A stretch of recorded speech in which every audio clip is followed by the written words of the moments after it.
Hello, everybody. Just joking. Right. We'll wait for a few people to get into the stream first. Let's see if we're getting any comments. Oh, Bike Scout 74. Congrats on 10,000, Tim. Thank you, mate. Let's see. Daniel Chart. How you going, my friend? So it says we've only got two in here at the moment. We've definitely got more than that. We just got to wait for them to trickle in.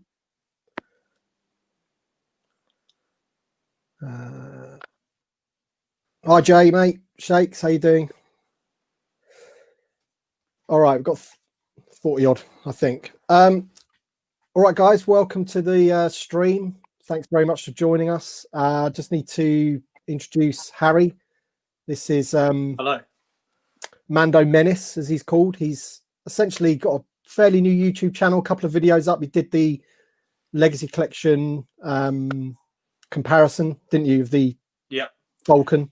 Kindly linked from your YouTube video, so thank you for that. That's all right. That's all right. That's all right. No problem. So he's joining me today. Big fan of Star Wars figures. Really knowledgeable guy.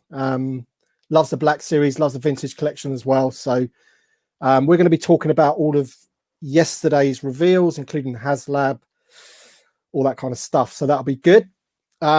I do just want to say a big thank you to everyone that has supported my channel over the last, what is maybe 2.5 years now. I think it was May 2018 where I really started posting quite a few videos. So to get to 10,000, really happy with that, obviously. So thanks very much. I'm hoping to have Chris in here as well from Toys of the Jedi. He's here now. He was having some connection problems. Let's see if we can get him in. Are you in now, Chris? No, he's still having connection problems. We'll get rid of him until he's sorted it out. Yeah, so no, I just want to say a big thank you to everyone that's subscribed to the channel. It really does help. And obviously, if you haven't subscribed to the channel, hit that subscribe button because it'll make it go even further, which is awesome. But yeah, to hit 10,000 feels good. So thanks very much. I'm just going to say hello to a few people in the chat. John from the Super Awesome Geek Show. How you doing, my friend? Good to see you here. Hugo Dude. How you doing? Zavi. Bike Scout 74, obviously. Salacious Rum. How you doing, my friend? Big Biscuit. Always in my comments. Thank you very much. Isaac Villa. Same as. Gerard Coyle. How you doing, Gerard? We've got Cryo Boy. And yeah, we've got a fair amount of people in now. So, right, let's see if we'll just try Chris again.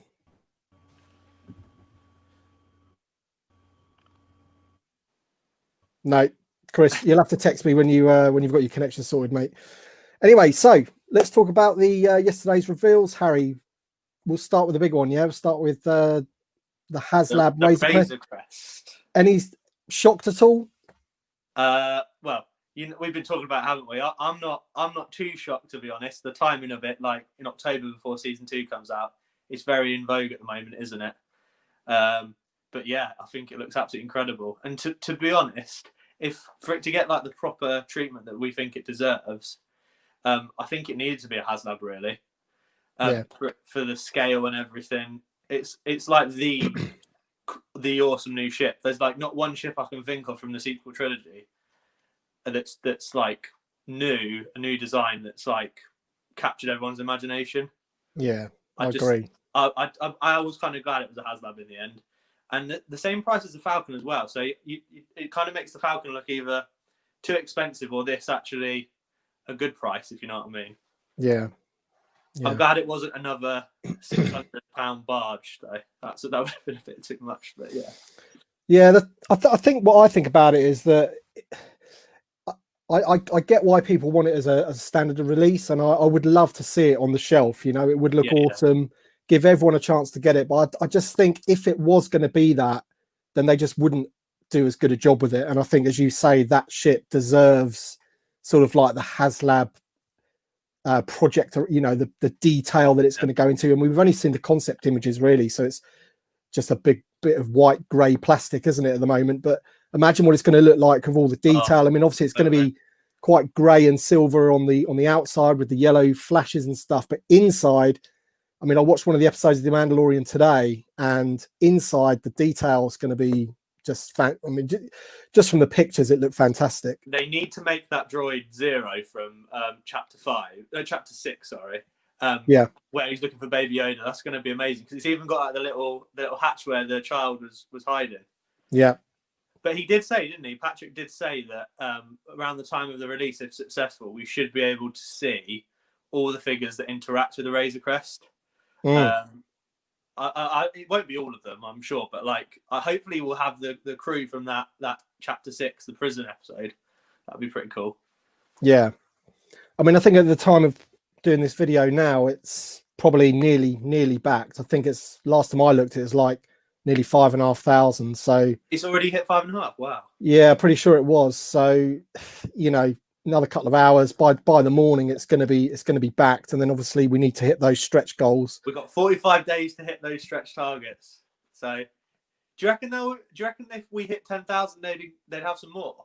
Yeah, that kind of happened with the Sentinel, didn't it? I mean, the Sentinel got was it 21,000 orders in the end? Yeah, that's mad. That is.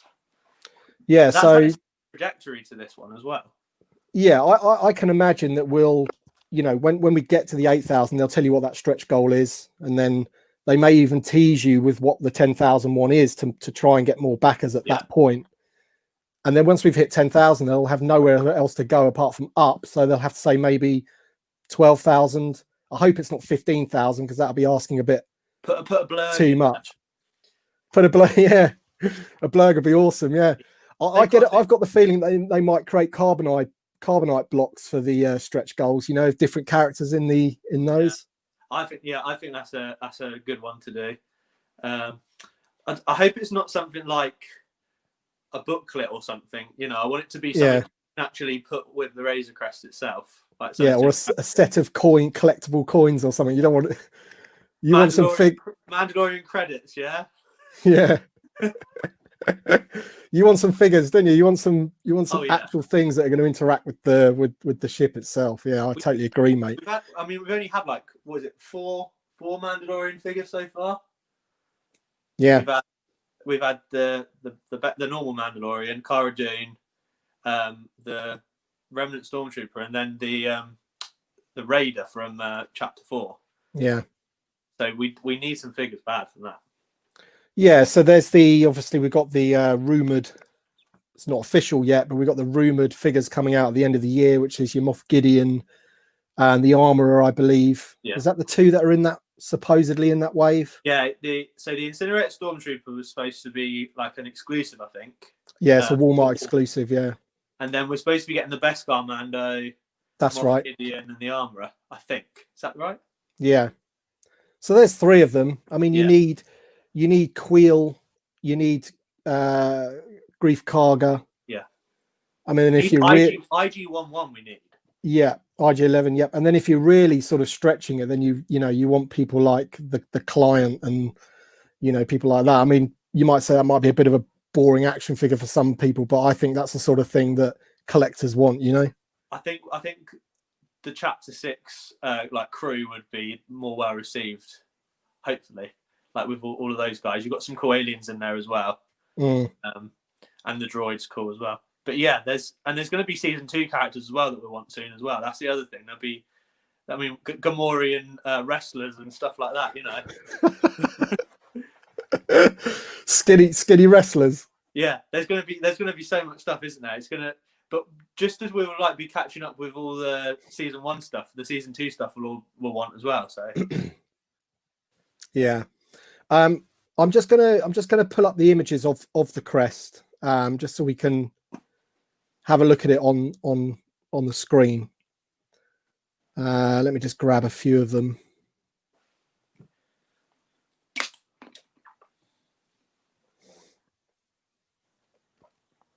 And then I'll try and share this. Oh, hang on a second. I better read this one out. Owen Brown. Super chat 9. Thank you, my friend. Cheers, Owen. Owen's a fan of the channel. I always see your comments, my friend. So he says, huge congrats to him. Well deserved, buddy. Here's a tenner almost for the next 10,000 subs to come. Thank you, mate. Yeah, I mean, hopefully it won't take me as long as it's taken me to get to 10,000. I mean, that'd be awesome. I mean, if I could do another 10,000 in a year, that'd be absolutely fantastic. Definitely, Tim. Definitely. Right, let's share the screen. Can you see that? Yes. So do you reckon all those bits will be removable, or do you reckon that's just like the structure of it? I think a lot of that's going to be removable, because they did say in the press release that came out that you can recreate is it episode 2 with the Jawas that take it all apart? And that's a point, because we don't have the off-world Jawas either yet, so we might get some of that. Yeah, you definitely need some of them. So yeah, I'm hoping. I mean, obviously the cockpit's got to come off, hasn't it? Yeah. The roof definitely lifts off. The side panels definitely come off. That's what they say. And because it's the vintage collection, you can imagine those pieces coming off of the engines to reveal all the sort of inner workings of the engines, all that detail and weathering that they put on, that sort of thing. See, this is something that like you could only have with the HasLab, like having all those different parts to take off. Yeah, absolutely. Yeah, there's no way they could make this for release. You know, no. I mean, for a start, a kid would break that in seconds. You know, lose some of the bits and what have you. But it does look fantastic.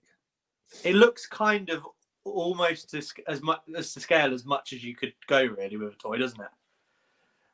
It's kind of almost there. Yeah, so it's was it 20 inches long or something like that? It's gonna be, you know, a really, I mean, I don't know what the barge is.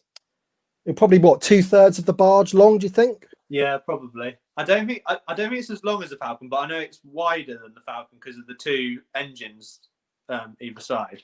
Yeah. I think it's going to be an all right size, actually. I think it's, yeah. Because the overall volume of it isn't enormous. It's more like the pieces, isn't it? The length and the side bits. Yeah.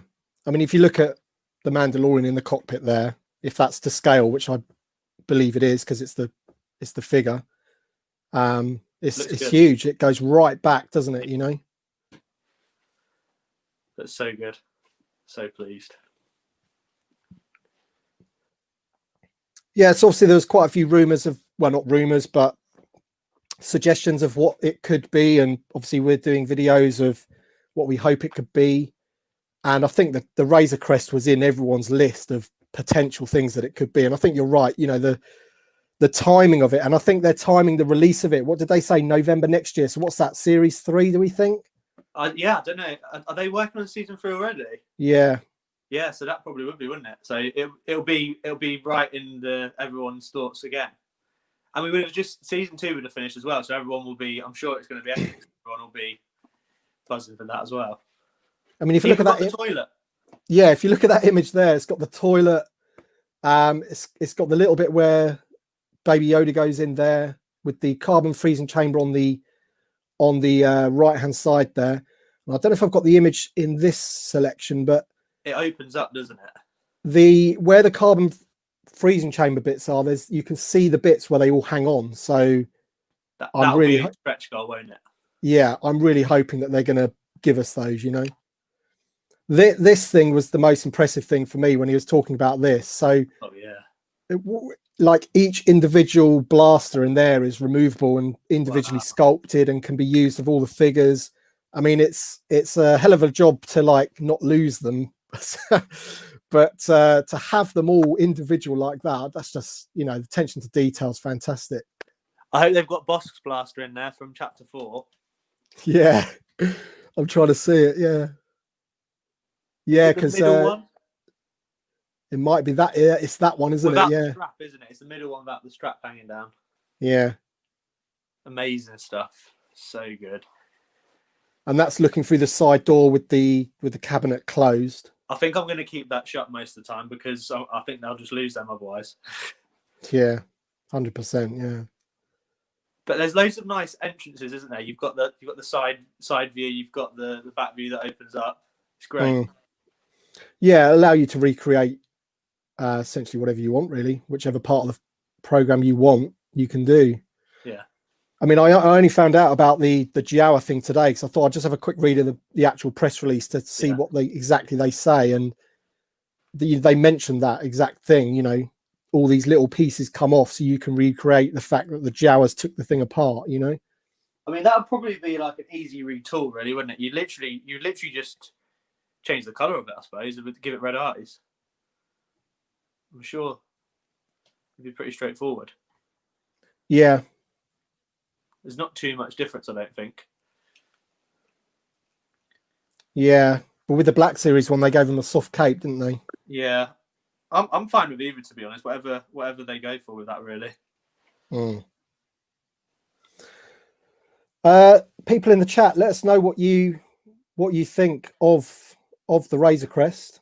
Are you happy that the HasLab is the Razor Crest? And now that you know that it is the Razor Crest, are you happy with what they're doing?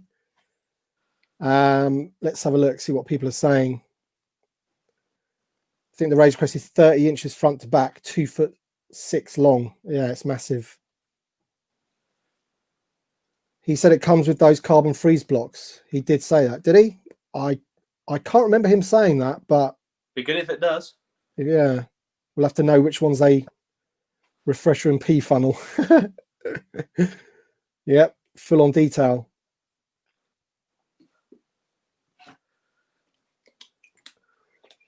Tim, are you getting the new Lego UCS Baby Yoda? No, I don't like it. I prefer the Yoda one. And if I'm going to get anything Lego, it will be the Mos Eisley Cantina. I think that looks amazing.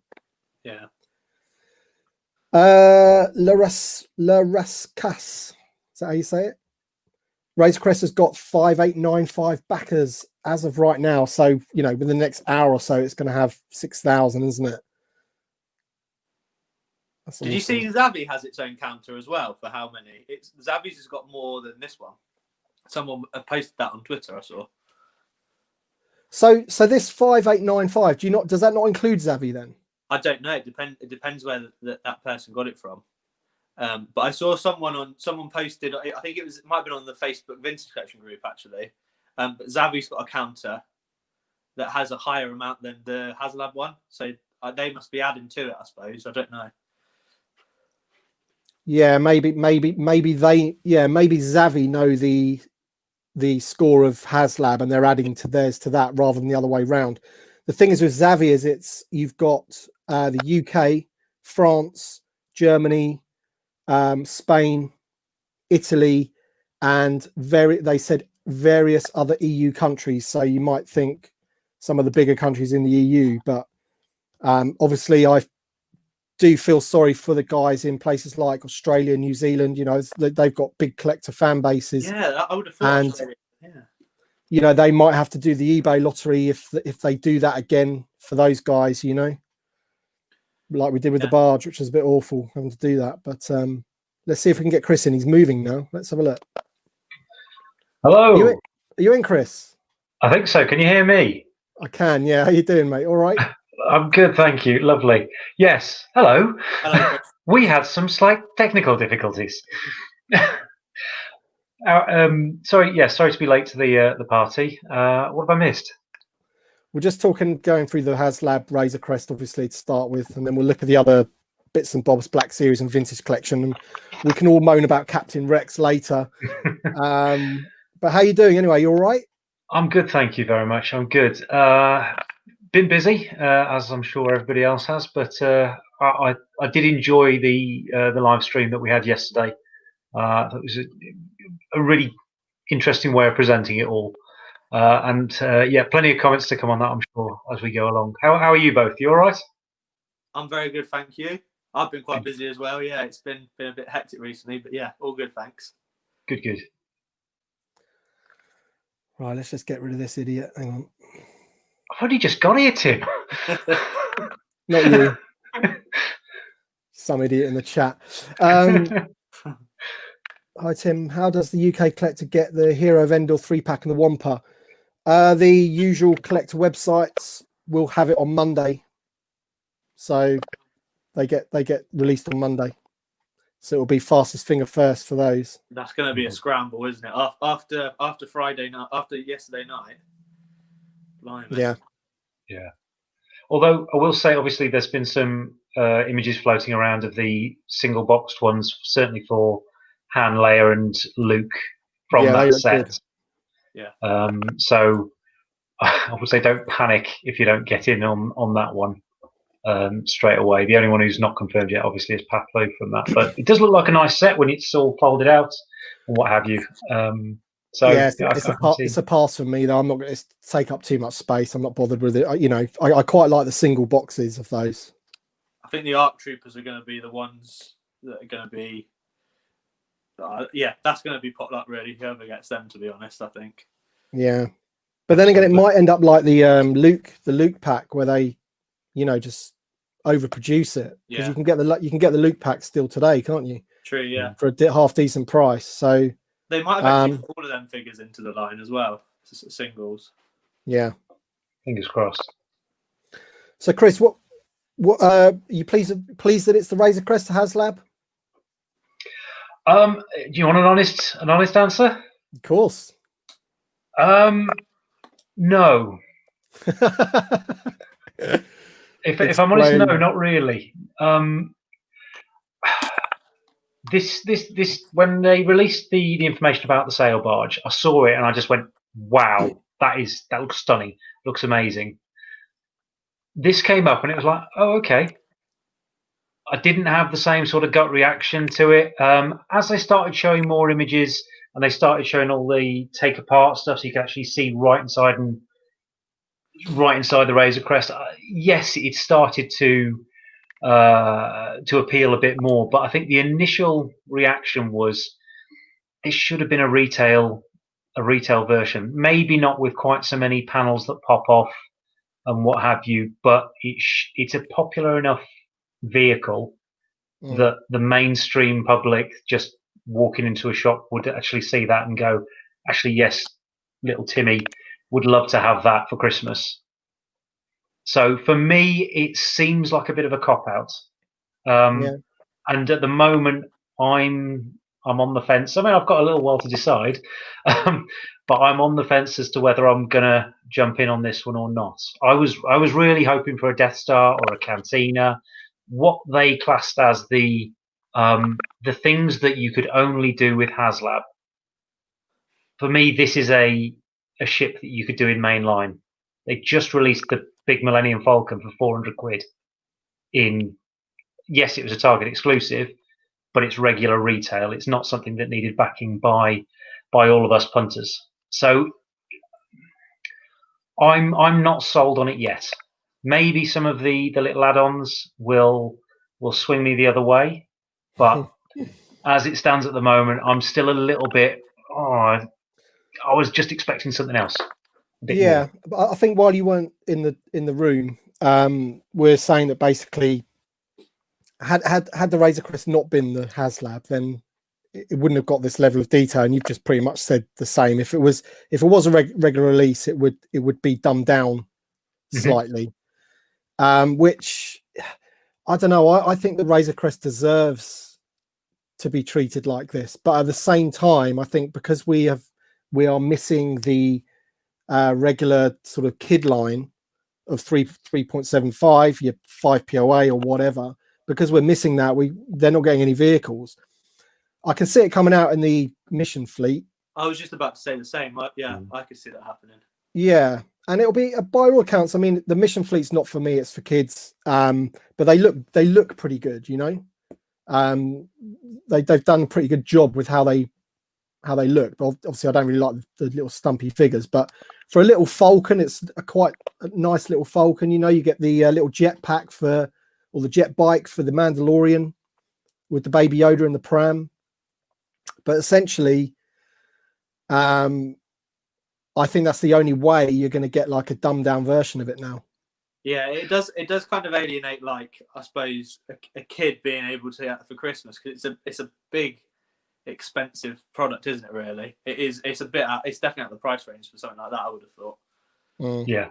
Oh yeah, absolutely. And 350. Like I said, I think if you'd have done it at retail, yes, it's a catch-22. You get those that will wait for clearance sales on it before jumping on it, all that sort of stuff. But you're also releasing it to a much wider market. And I think if you did take away just some of the removable panels, some of that sort of stuff, you could probably get it out there for about $250, which makes it a lot more palatable as a big ticket item. I mean, they did the ATACT, ATACT, however you want to call it, for $300. And yes, it got clearance down, but that had that big walking gimmick, which it didn't really need.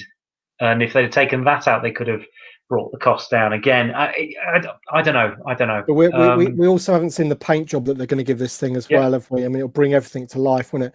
I mean, people are split on it. There is no two ways about it. I mean, we look in the chat now. So Daniel Chart says he agrees with you, Chris. HasLab, Death Star, Cantina, Sandcrawler. I mean, I had all three. I don't think I had the Death Star in my list of hopefuls, but I definitely had the Cantina and the Sandcrawler. Sandcrawler is my number one because for me, the Sandcrawler would they could go to town big time on a Sandcrawler.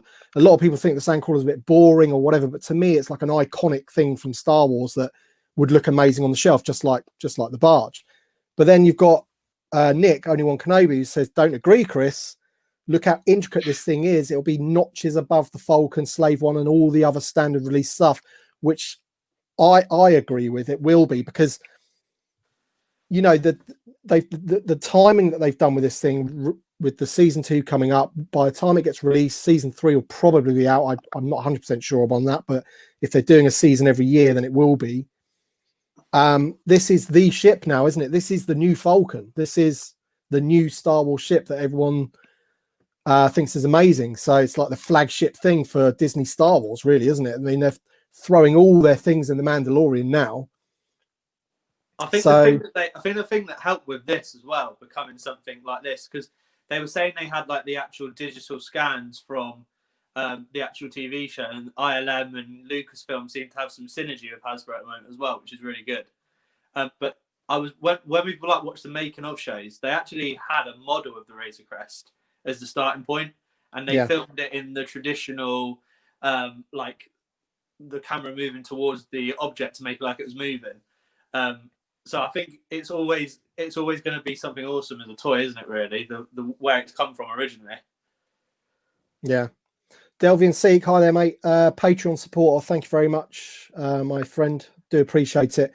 He says this wasn't at the top of my list, but it was on the list. Just glad it wasn't the swamp.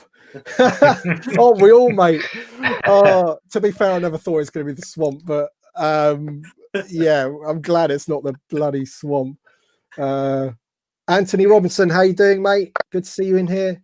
He's annoyed it's the crest only because it's made him want it, and he didn't want the extra expense just for Christmas. But to me, this is a must.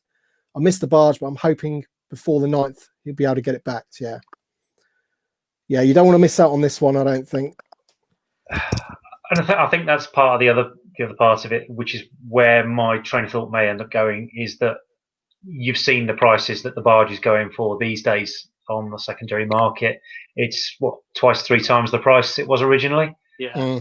Whereas even if you just get in on the ground floor on this, the 350, there's a good chance it's going to, even if you get it in hand and you go, you know what, I'm still not convinced, you could probably shift it on for at least what you paid for it, if not without a doubt. Yeah. I mean, it's a no-brainer. I mean, obviously not everybody can afford it. Not everyone's made of money.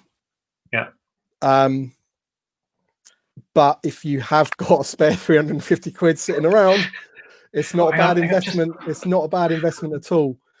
Ernest Jan Gunst says 5950, 50 to go. It's going to happen while we're on the stream, isn't it? Shrek, my swamp. Yoda, your swamp. It is not. Very good. Do you think the Armour exclusive will be back on ID Toys, like how they only from import stock, I think? So they said they're going to get some import stock, which would be a slightly higher price. The place you want to go to get that is Star Action Figures, because they haven't put theirs up at all yet. They're waiting. Obviously, their website crashed like it always does, unfortunately, through the sheer amount of people that try and buy off them. They're going to And drop it randomly, aren't they? Sometime during the week. Yeah, and they might even say, right, here's 50 of them, and here's another 50 2 days later or whatever. Yeah. I'm not sure if I think it's a good way of doing it. You know, it's like potluck that you're on their site when they happen to do it. Or, you know, you'd be pretty annoyed if you missed out, wouldn't you? It's just the same as having it on the Friday. For me, like, because it's, you know, I don't see how it's going to help anyone. The same person could be randomly on at all the different times they drop it, you know. Yeah, it's a difficult one. I think they're in a really are in a can't win scenario with that, because you've got so many people that are trying to get it, so many people that are trying to get it to scalp it, that you just can't win. Short of, I don't know, a proper raffle lottery sort of system where you've actually got genuine customers on your database and potentially do it out that way, maybe. But I don't know. It's the solution would be Hasbro make more of them. Which I think I did see some of them alluding to the fact that they had actually asked Hasbro, look, next time you're doing the convention stuff like this, give us a heads up, let us order ahead of time, let us tell you how many we want from you to try and make that a bit easier. Yeah. So. The armor, sorry, Harry, go on. The armor is going to be in the line, like in the next wave of the Black Series figures, anyway, just without the soft goods. Yeah. So and some extra things. Yeah. But the thing is, I mean, they've been on record saying that the convention exclusives, they have to make them kind of exclusive because, I mean, it's different this year, isn't it? Because nobody's actually going to the conventions, but that's half of the point of going to the convention. And then they, you know, people in the UK got annoyed. Well, how am I going to go to San Diego Comic-Con every year? So then they spread them out. So, you know, London Comic-Con would have some as well, you know. And it's just that sort of thing about going to the event and picking up this thing. And I mean, I don't personally agree with it. I really don't like exclusives. I think, you know, it puts people out of the game, which isn't really fair. But yeah, what do you do?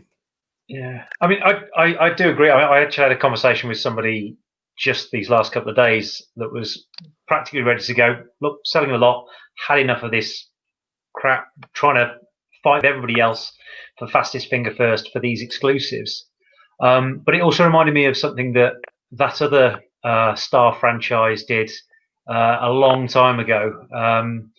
And they did a series of figures called the 1701 range. And there was 1,701 made. That was it of each figure. And when you've got a fan base of thousands and thousands and thousands, all trying to get hold of these things, and then there's only 1,701 available. Yeah, you get the rest of them who didn't get one, just basically going, "Well, I can't complete it, so what's the point?" Yeah. But Hasbro aren't alone in this. You know, and people always put Lego up on a pedestal saying what a great company they are. And whenever a new set comes out, you can always get it every single time. There's millions of them on the shelves. So when the Razor Crest came out in the Lego, you know, nobody could not get it. You know, it was an Amazon exclusive, or it was in the Lego stores or shop at home, and people could get it. However, if you look at the recent Cantina, they gave away a free buildable Yoda's lightsaber hilt with it. Okay. And the problem is that they didn't even make enough of those to service the people that actually bought the Cantina. So the Cantina was like for people that sign up to their privilege card or whatever it is, you know, and they get it early. And even some of those people that went on and bought it didn't get the Yoda's lightsaber because they just didn't make enough of them. So Hasbro aren't the only guilty party. There are other companies that do these silly exclusives and sting the customers, but there's just not anything you can really do about it, I don't think. It's just the way it is, you know. Yeah. You were saying to me as well, weren't you, about the exclusives being a way that enables Hasbro to make this stuff, because that's how they get the big orders from these companies. Yeah, so yeah, not the convention ones, but the like the Walmart ones and the Target ones and things like that, they've been on record saying that if we didn't partner with Target to get these particular figures made, then they wouldn't get made. We'd just be releasing our normal figures. So, I mean, it's breaking news. Sorry, very quickly, lads. It's just reached 6,000 backers. There you go. On HasLab. Yay! it was never in doubt, was it? No. But it's amazing how quickly that shot up just in the short space of time we were talking about it there. Was it 50? It's just made in the past 5 minutes. That's 24 hours as well. That's been in, isn't it? Yeah. Sorry to derail you there. No worries. But yeah, just going back to the exclusives, that's what Hasbro have said, that certain exclusives would never get made if the partnership wasn't there, which sounds really weird for a multi-billion-dollar company, but they've all got budgets for their different lines and whatever of what they can do. So we don't really know what goes on. They have, and let's face it, without those exclusive partnerships, we wouldn't get that wonderful Santa Range Trooper that we're getting in the Black Series line. So I haven't clearly even put very important things. I haven't even put the images to look at those. They're not even going to get a look in on this show. They're just, man. I'm pretty sure one of them is sold out in Star Action figures, though. I saw that earlier. It didn't have a thing underneath it to purchase it. Yeah. Mad. Which is a bit concerning for me. Yeah. Well, I found it really interesting watching the live stream and watching them talk about these new figures. You had Vicky, bless her. She could not keep a straight face as she was saying.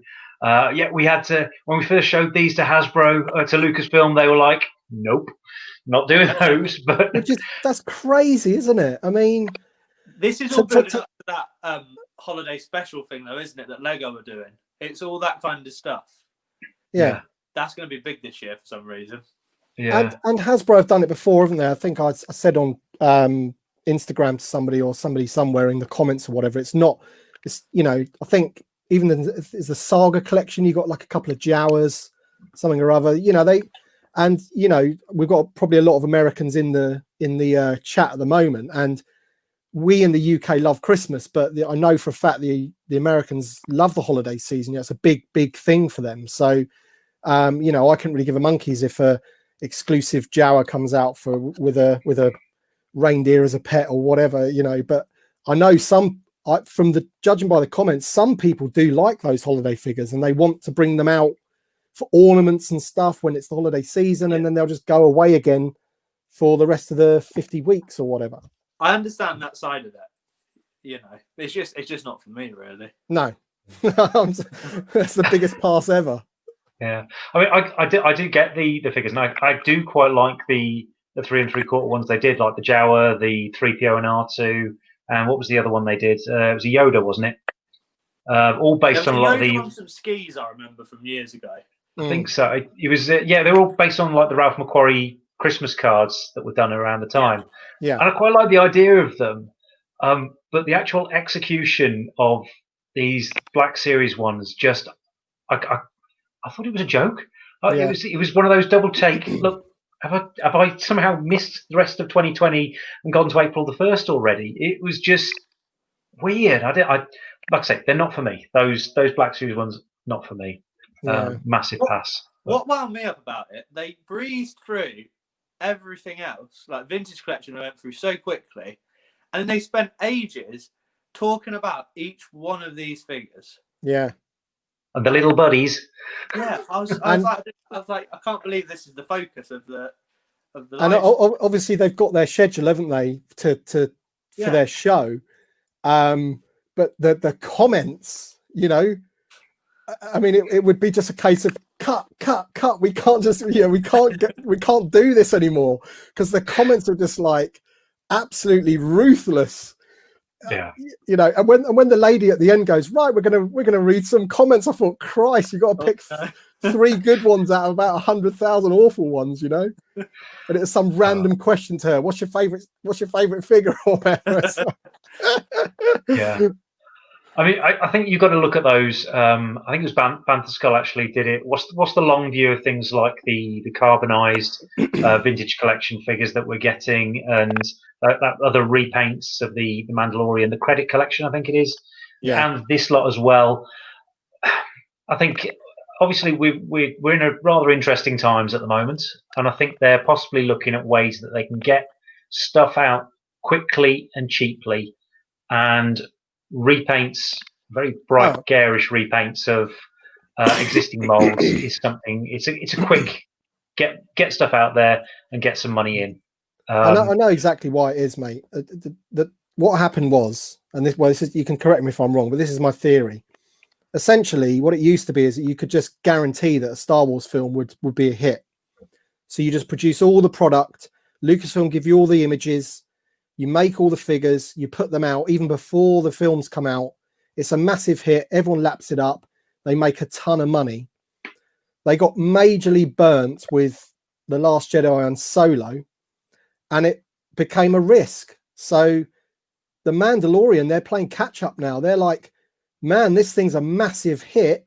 It's going to take us 12 to 18 months to make new sculpts, new figures. So we've given them the sort of the minimum that we can give them. Like, here's 4 or 5 in the Black Series, and here's 4 in the Vintage Collection. One of them's a repainted Stormtrooper. There's zero risk. Yeah, you've given them the 2 main characters, the Mandalorian, Cara Dune, you know. But now it's such a massive hit. They're like, right, let's double down. And to keep it going, they've got to get something out there. So they've just, all they can do is repaint the sculpts they've got and just stick a Mandalorian badge on it, you know. The other thing with that as well, we are, like you said, it's like 18 months to 2 years, isn't it, for something to be developed and put into production. If you think back 2 years, that was when we had the really poor Vintage Collection, the first wave that didn't sell very well. Yeah. So at that time when they were planning, they probably didn't think we can plan too much if this is how it's going, you know. Yeah, absolutely, yeah. And that's why next year, when they're saying there'll be more stuff, as well as the campaign that has been going on. But that was that would be like directly after like the HasLab sail barge and stuff. Yeah, we had a great year because of the sail barge. Yeah. And then that's why this year's been a letdown, because it was, you know, they just tailed it off. Yeah. Because of 2018. Yeah, I think you're absolutely right, mate. 100%. And now we've done this campaign and we've showed them that we're interested and we're all ready to spend our money, and they've got the Mandalorian sitting there. Everyone's going nuts for it. The Clone Wars. That's been funded in 24 hours. Yeah. Absolutely. So 2021 and 22 have got to be bright, haven't they? Surely. Yeah. Everyone's just got to be a bit patient with unfortunately, everyone's got to be a bit patient while they bung the carbonized and repaint this, repaint that. Everyone's just got to be a bit patient, knowing that the good stuff will be coming. Yeah.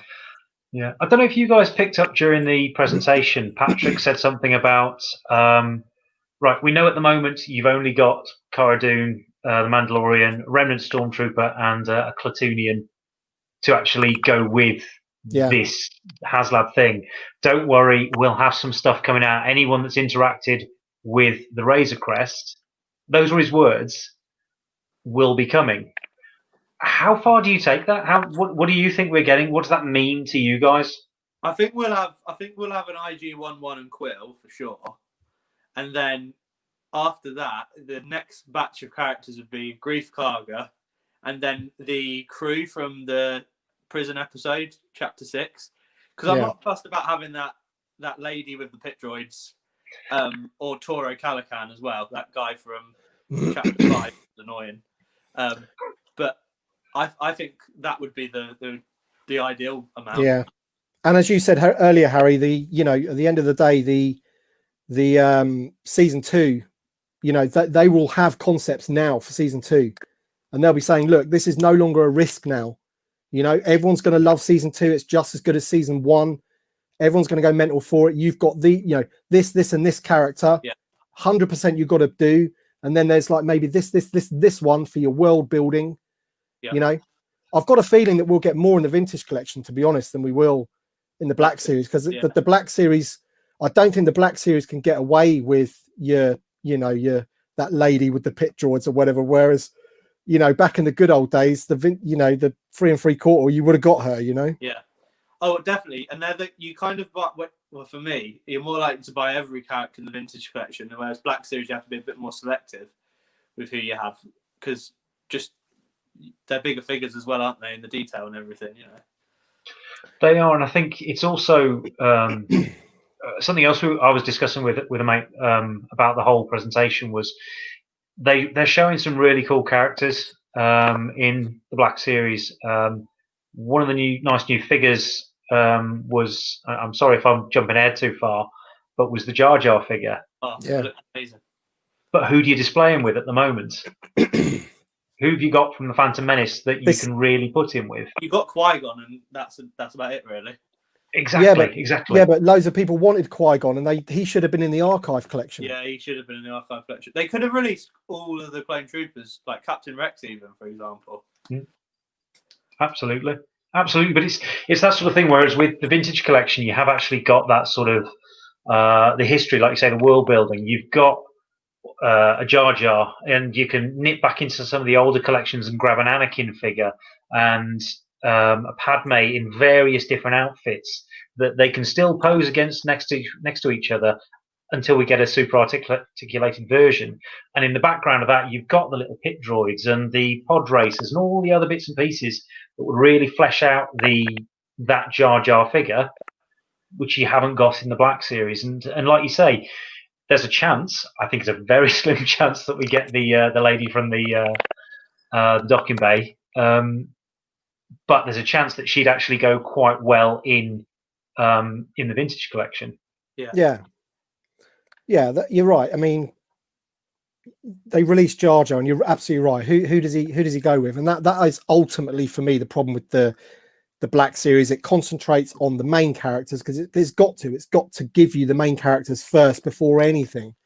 You know, it might be 10 years in the future where they go, right, you've got all the main characters from the Phantom Menace now let's give you, you know, Watto or some, I don't know, but somebody that's maybe not such a big character. But it's going to be a long way yet, because they've obviously got so many properties to cover, and it's just so behind, isn't it? How long has it been going, the Black Series? What was it, 2014 or something? Yeah, maybe even 2013.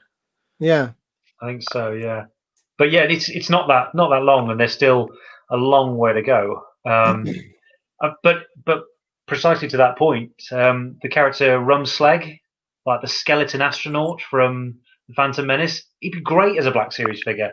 Yeah, no chance of seeing him anytime soon, which is such a shame. But obviously we've got a cracking one in the Legacy collection, in the 3.75 scale. So yeah, that's why I like the Black Series for the odd figure that you can pick up and will display well either on their own or with a couple of other runs. But one of the things that I didn't like that they said, and I think he just misplaced his words, if I'm honest, but he, at the end, he said, like, if you back this Razor Crest, then you will have all the figures to go with it by the end of, you know, for when it comes out. And I thought to myself, okay, then, so if it doesn't get back, does that mean we won't get them? Yeah.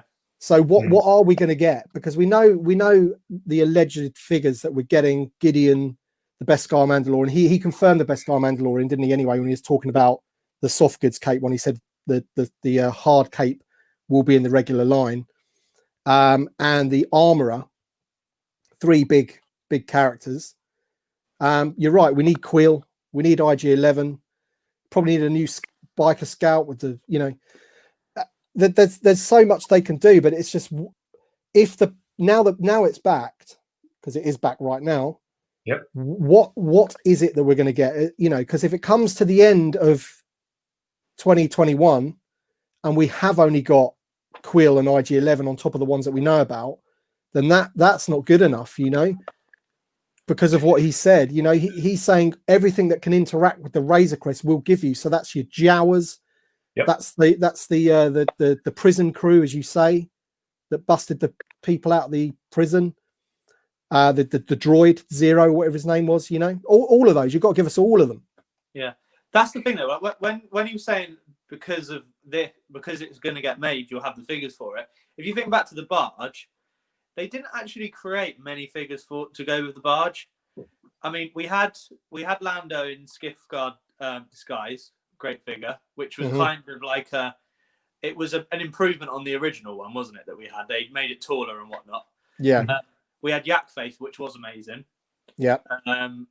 We had, is it Klaatu? Is he called Klaatu? Yeah, Klaatu skiff guard. Yeah.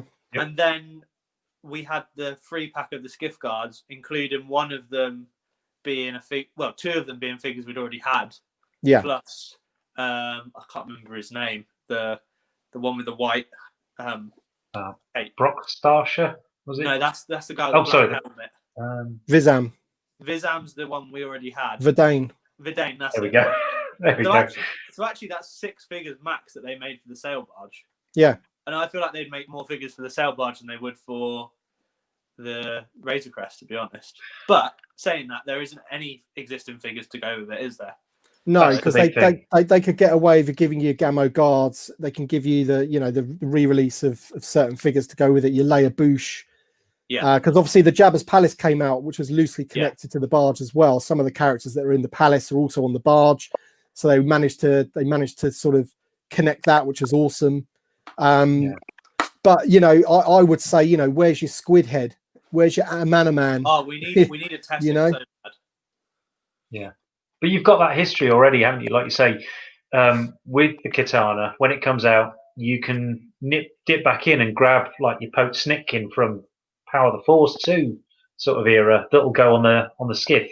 You've got all sorts of other characters that you can just haul in from all the collecting we've already been doing for the past 20 odd years to throw into there. With the Mandalorian, you haven't got that history yet. So you've also got to make all those figures from scratch. They've got to be. They'll all. Most of them will be new tooling. I would have thought they'd have to be if they're making. Them. Yeah. I mean, thankfully they are using like original trilogy Stormtroopers and the Death Troopers that they can bring in, and those you can they probably will. I'm sure we'll see more releases of the Death Trooper to help populate some of those things. Being released on a Mandalorian card, isn't it? That figure. Yeah. Be interested to see how shiny that is once you get it in hand. Yeah. I mean, the Moff Gideon figure, you can imagine them using the Attack Commanders thing, but just painted black, maybe, Kit Bashit. Have you guys noticed on any of the carbonized figures that you've had that they feel like they're kind of slimy and the paint coming off of it a little bit? Yeah, I've not gone for any of the carbonized. I'm afraid it's because they've only been in the black series so far. Yeah. I haven't gone for any of those. When you actually look at after you've been if you like been posing them on your shelf, and you look at your fingers afterwards, you can see glitter on your hands. So I'm a bit concerned with the whole longevity of the figures, because I don't. The paint job's a bit weak, I think. In that. Well, they're meant for inbox collectors, aren't they? Let's face it. Yeah. They are. Are you sure that's the figures, Harry? It's not the eyeshadow that you've been using. I'm partial to a bit of glitter. Yeah. Can't you tell? Yeah. No, I think I was saying to Tim a couple of weeks ago, I don't think I'll be going for those carbonized figures too much. I've got the Cara Dune, I've got the Death Trooper, I've got a Stormtrooper, I've got a Mando, and I like the movie or the TV colouring. I like that already. I don't necessarily particularly want the shiny stuff just for being shiny.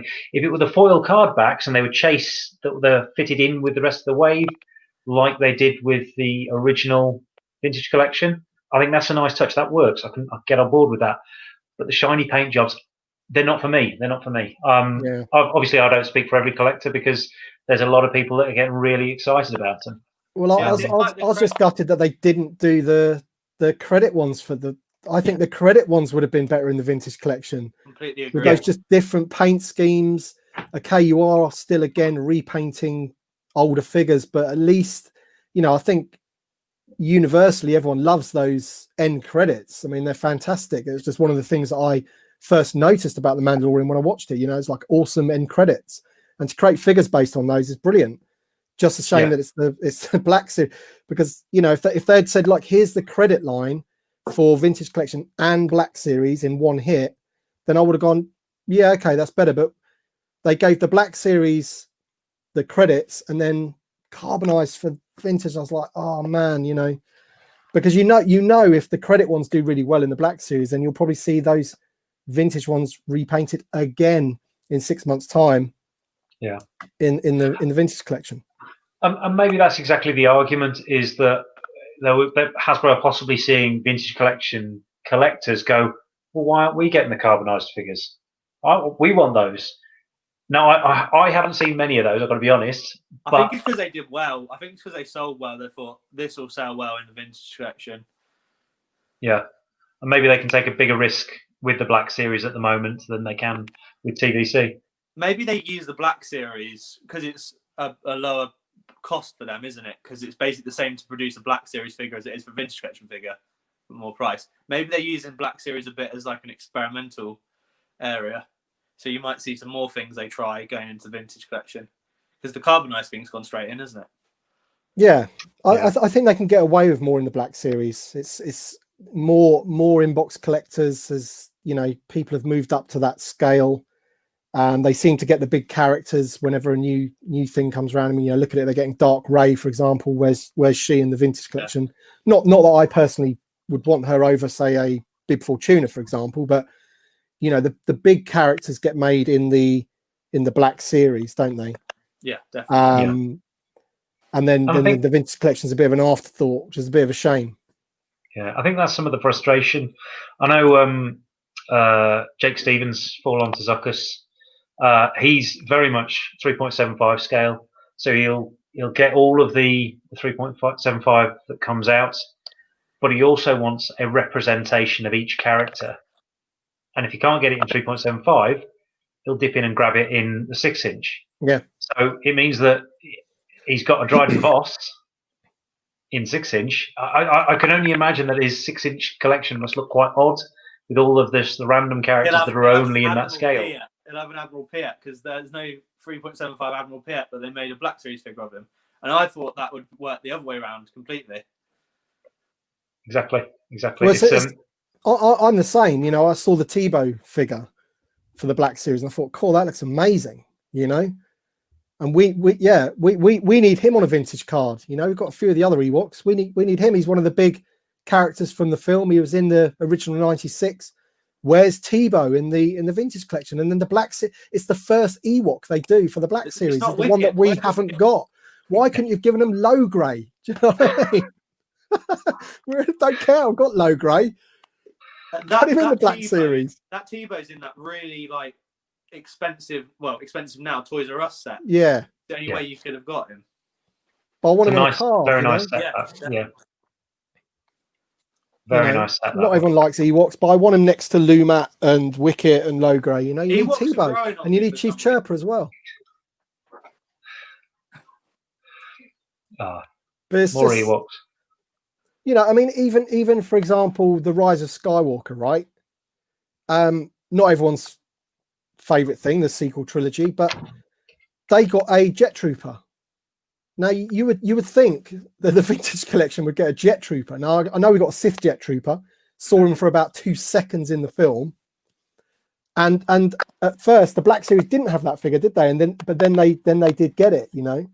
But we still haven't got the normal Jet Trooper. Not that I don't want it. I'm just using it as an example. You know what I mean? Yeah. I mean, if the Black Series get Bib Fortuna, I'll go absolutely mental. You know it's going to happen, don't you? Because you remember that Luke Skywalker they released in the Stormtrooper disguise? The set with wet hair. Yeah. That was at one of their convention displays, like way back, and people were like, oh, we really want that figure. And they also did that at Jabba's Palace in the Black Series with a 6-inch scale Rancor. Yeah, I saw it, yeah. A Bib Fortuna figure. So it could be coming, Tim, you know it. Well, it will be, because they got those nice green boxes. He'll look amazing in one of those nice Return of the Jedi boxes, won't he? It's obvious. But he'll also look amazing on a card, won't he? Absolutely need a Vintage Collection figure of him, absolutely. Yeah. The Saga one just doesn't cut it, really, does it? Well, that's why they haven't done it. Because they know they've got to they know they've got to do a whole new figure. That's why they haven't done it. So, you know, that's the disappointing thing. But hopefully things will improve. And they did say in one of their Pulse things that I think that one of the questions was, what can we expect from the vintage collection in next year? And I think it's the girl that what's her name? Is it Emily? Chris, you said yes. Emily. Well, there was Vicky and Emily, yeah, but yeah. She said you can expect Mandalorian, Clone Wars, and more of the 96, and she actually said that. So that's all I'm interested in. Those three things. That sounds good to me. Yeah. Over the moon with that statement. I mean, we need this guy, you know. Absolutely. Need that guy on a card back. It'd be good if they could do some like VAC metal like figures, you know, like just like a. Imagine if they, instead of carbonized, they did a VAC metal wave of the C-3PO, the Death Star droid, some other droids, you know, something like that. I think that would go down well. Yeah, absolutely. I do want to move on. So I'm just going to because we got sidetracked with the Black Series. We're talking about Christmas troopers, are we? Yeah, no, we're not going to talk about those. We're going to move on to this, which is this is going to cause a bit. Hang on, let me just share the screen.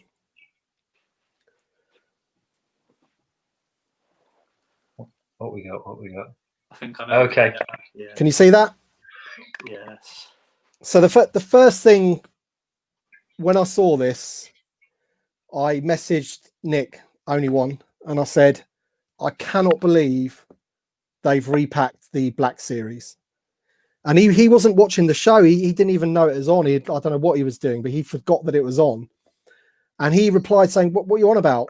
That sounds good. Because he thought I meant they scaled down the Black Series 6-inch one for Rex. Yeah. But he soon cottoned on that they've used the 3.75-inch Black Series one that nobody likes.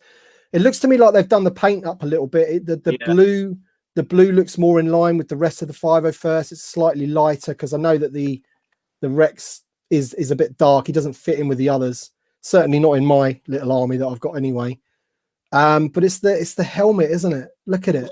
The thing that gets me about this, they've literally just created a new ARC Trooper body for that 3-pack set. All they need to do is do a new helmet and possibly like the chest piece. That's all they needed to make. And they're coming up before this figure. Yeah.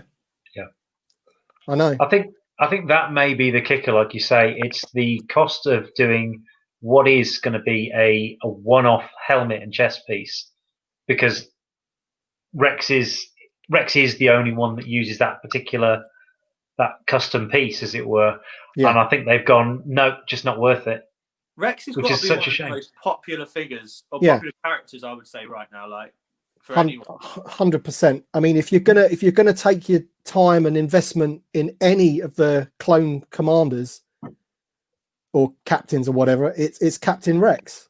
Yeah, they gave Wolf a new head and helmet, didn't they? They've done less for Rex than they have for Wolf, which is mad. Yeah. Yeah. Wolf still uses the poor sculpted body that nobody likes in the Black Series. You know, the Commander Thorn and Commander Doom sculpt.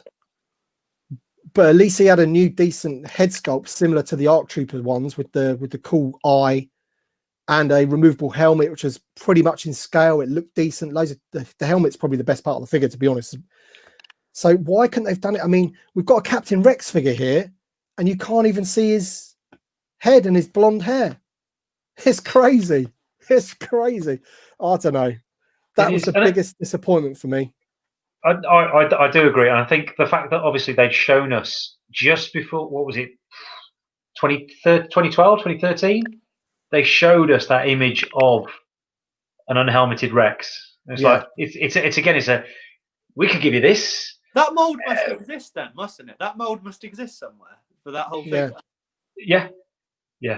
Somewhere. I don't know why it got cancelled. Maybe some kind of quality control or something. It had a soft goods karma, which would be awesome, you know. Yeah. Looking at the current one, I think it's just the paint, really, isn't it? Yeah, I think they've given him a lighter blue, and maybe gone less on the like yellow, forge lines on the helmet. Yeah, I will pick it up, but I'm very annoyed about it. I don't feel the need to get one loose. Put it that way. no. I think, and also, I mean, I know there's a lot of people on Instagram that are really annoyed about it, and they've started this hashtag of redo Rex, hashtag redo Rex or something like that. And essentially, it's too late. This isn't going to be a case of Revan where they'll pull it. When they announced they were doing Revan, people kicked off and they pulled it because he was so far planned in the future. This figure's due to come out in November. It's sitting in some warehouse right now, isn't it? Yeah. Once we're at that stage, yeah. It can't be changed,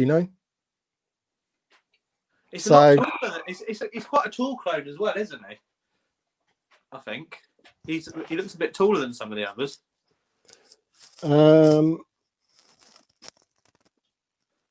He looks similar to mine, to be honest.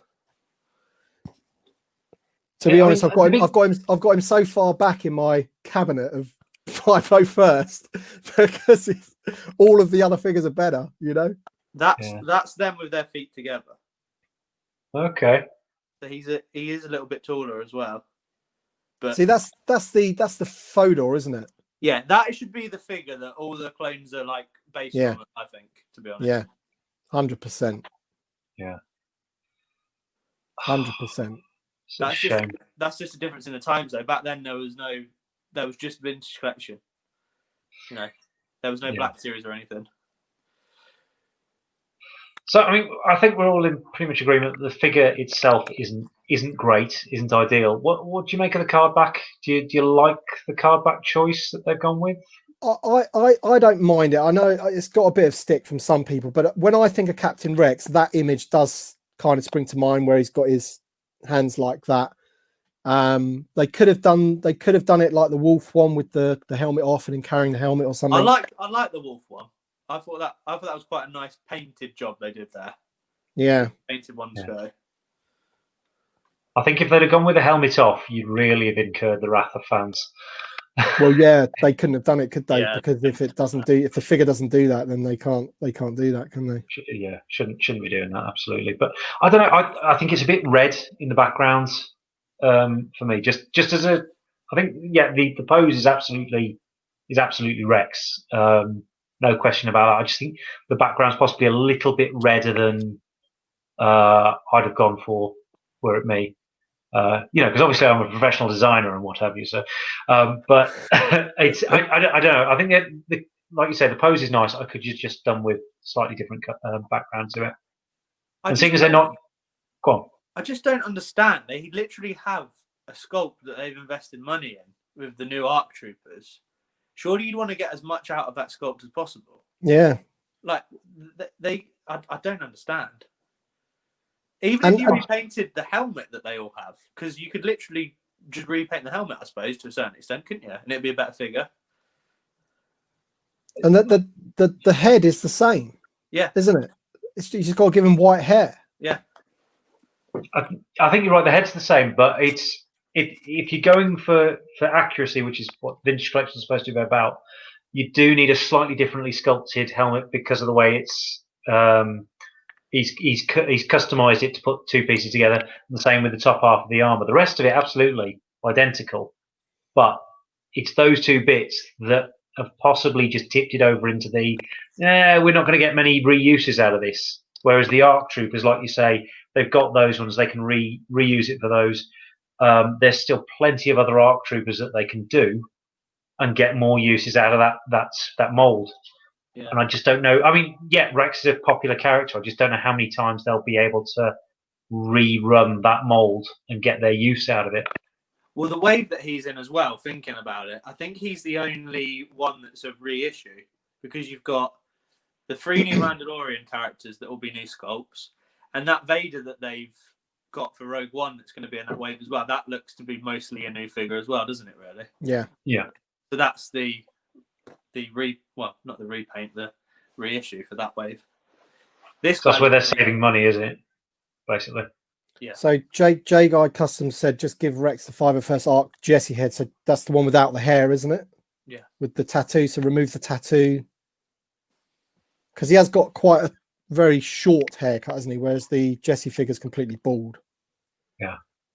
So he would need something, at least something, or just, I don't know if you could just paint a bit yellow. Also, I mean, certainly early seasons of Clone Wars Rex, he did have that buzz cut where you could still see the hair. But I think later ones, he was pretty bald, pretty skinny. Very, yeah. You've taken the time to do like lesser clones, as it were. That you've just not done it for Captain Rex, who's like been like one of the main characters from season 7 as well. I don't know. Strange. Yeah. I'm sure there's a certain amount of, like you say, it's the rest of that wave is a lot of newness in there, and they wanted to throw something in that will save them money. Maybe that's the one they felt they could get away with as a close enough. Well, sacrilege. Yeah. They're getting backlash because of it. Yeah. Instagram's on fire.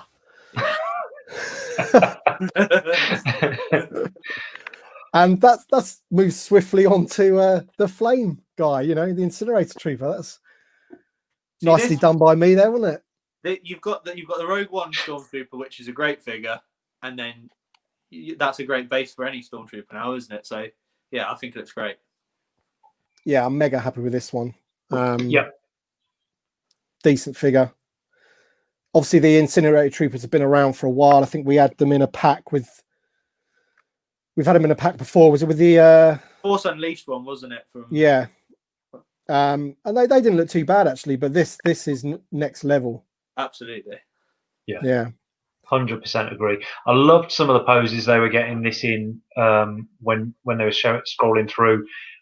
Some real. I mean, yes, it's the same sculpt that we've had previously. It certainly looks like the same Rogue One Stormtrooper sculpt that we've had previously, but with the extra gear on it. And even, I think, that one there where you can see the flame coming out. Yeah. And it's not drooping. And it didn't look to be drooping where they had the actual physical one as well. I think that was what sold it for me. He looks fantastic there, doesn't he? Look at that. Yeah. The thing is, I don't mind that that's using the same character base, because that Rogue One Stormtrooper is pretty much definitive now, isn't it? Yeah. Absolutely. I can't see how you can improve it, really. But yeah, looks fantastic. Yeah, absolutely. And if they, to be fair, if they want to keep doing this, releasing different variants on that same Stormtrooper buck, great. More than happy with that. No problem. I'd much rather have those slotted into the different waves to make up the numbers than that Captain Rex. Yeah, absolutely. Lamar Avery, how you doing, mate? He says, I missed out on the 3-pack 5 first. Will Hasbro release each of the figures on VC separately? Well, they're definitely doing 5s, is it? Yeah, 5s. I don't think it's guaranteed, but I'd imagine they will, won't they? Yeah, I think so. Historically, they have with a lot of these ones, the exception being the Dr. Aphra 3-pack, where they said they were going to do the BT1 and 000, but they haven't yet. No. I don't know if that's because people haven't actually kicked up a fuss about it. And again, you can get that pack. I think I've seen it for about 25 quid over here. Yeah. So it's not as if it's really hot property. I think they overproduced it, didn't they, with the foreign tri-language one, because the first one that came out, the US one with the just special action figure set or whatever on it, that went. And now when the UK got their one with the multi-language, that's the one that's hung around. There's just too many of them, isn't there, for the demand. And it's a bit, I think it's a select sort of people that like Aphra. Not everyone's heard of her because not everyone reads the comics. Yeah, I mean, it was a pretty interesting campaign for her character to win the Fans' Choice poll. Anyway, there was a little bit of what's the word I'm looking for? It wasn't suspect voting. There we go. Perfectly put. Perfectly put, Harry. Thank you. Yeah, it was not the cleanest of campaigns on the surface. So I think that may also have lead to the fact that there's a lot of overstock there. It looks more popular than it was. But no, hopefully they will release the other two from that 3-pack as well. Make sure everybody gets a chance. I'm pretty sure they will. It might take a year or so, but they probably will. 3 decent figures. So yeah. So this for me, the Incinerator Trooper was the highlight of the vintage collection, obviously apart from the HasLab. So we'll move on to the rest of them, which is the reissue waves, which again has just stumped me really about why they've gone with these choices. Let me just bring those up. Yeah, I saw something on one of the Facebook groups earlier today, and they basically put 4 other completely different vintage collection characters. And it was like, Hasbro, if you're watching, these are the ones that you should be re-releasing. But you know what, Chris? I think that they are planning on doing this forever. I think they are going to literally release every figure back in that people want. I think this is just the start of it. I think there'll be General Grievous eventually. There'll be the Echo-based Trooper. I reckon that Jango Fett, for example, I reckon they will do that eventually. I mean, you've quoted 3 there that make perfect sense. But I don't think we necessarily need to see the Naboo Royal Guard from the Phantom Menace wave from 2010 that sat on the 2011 that just sat on the shelves for ages and ages and ages.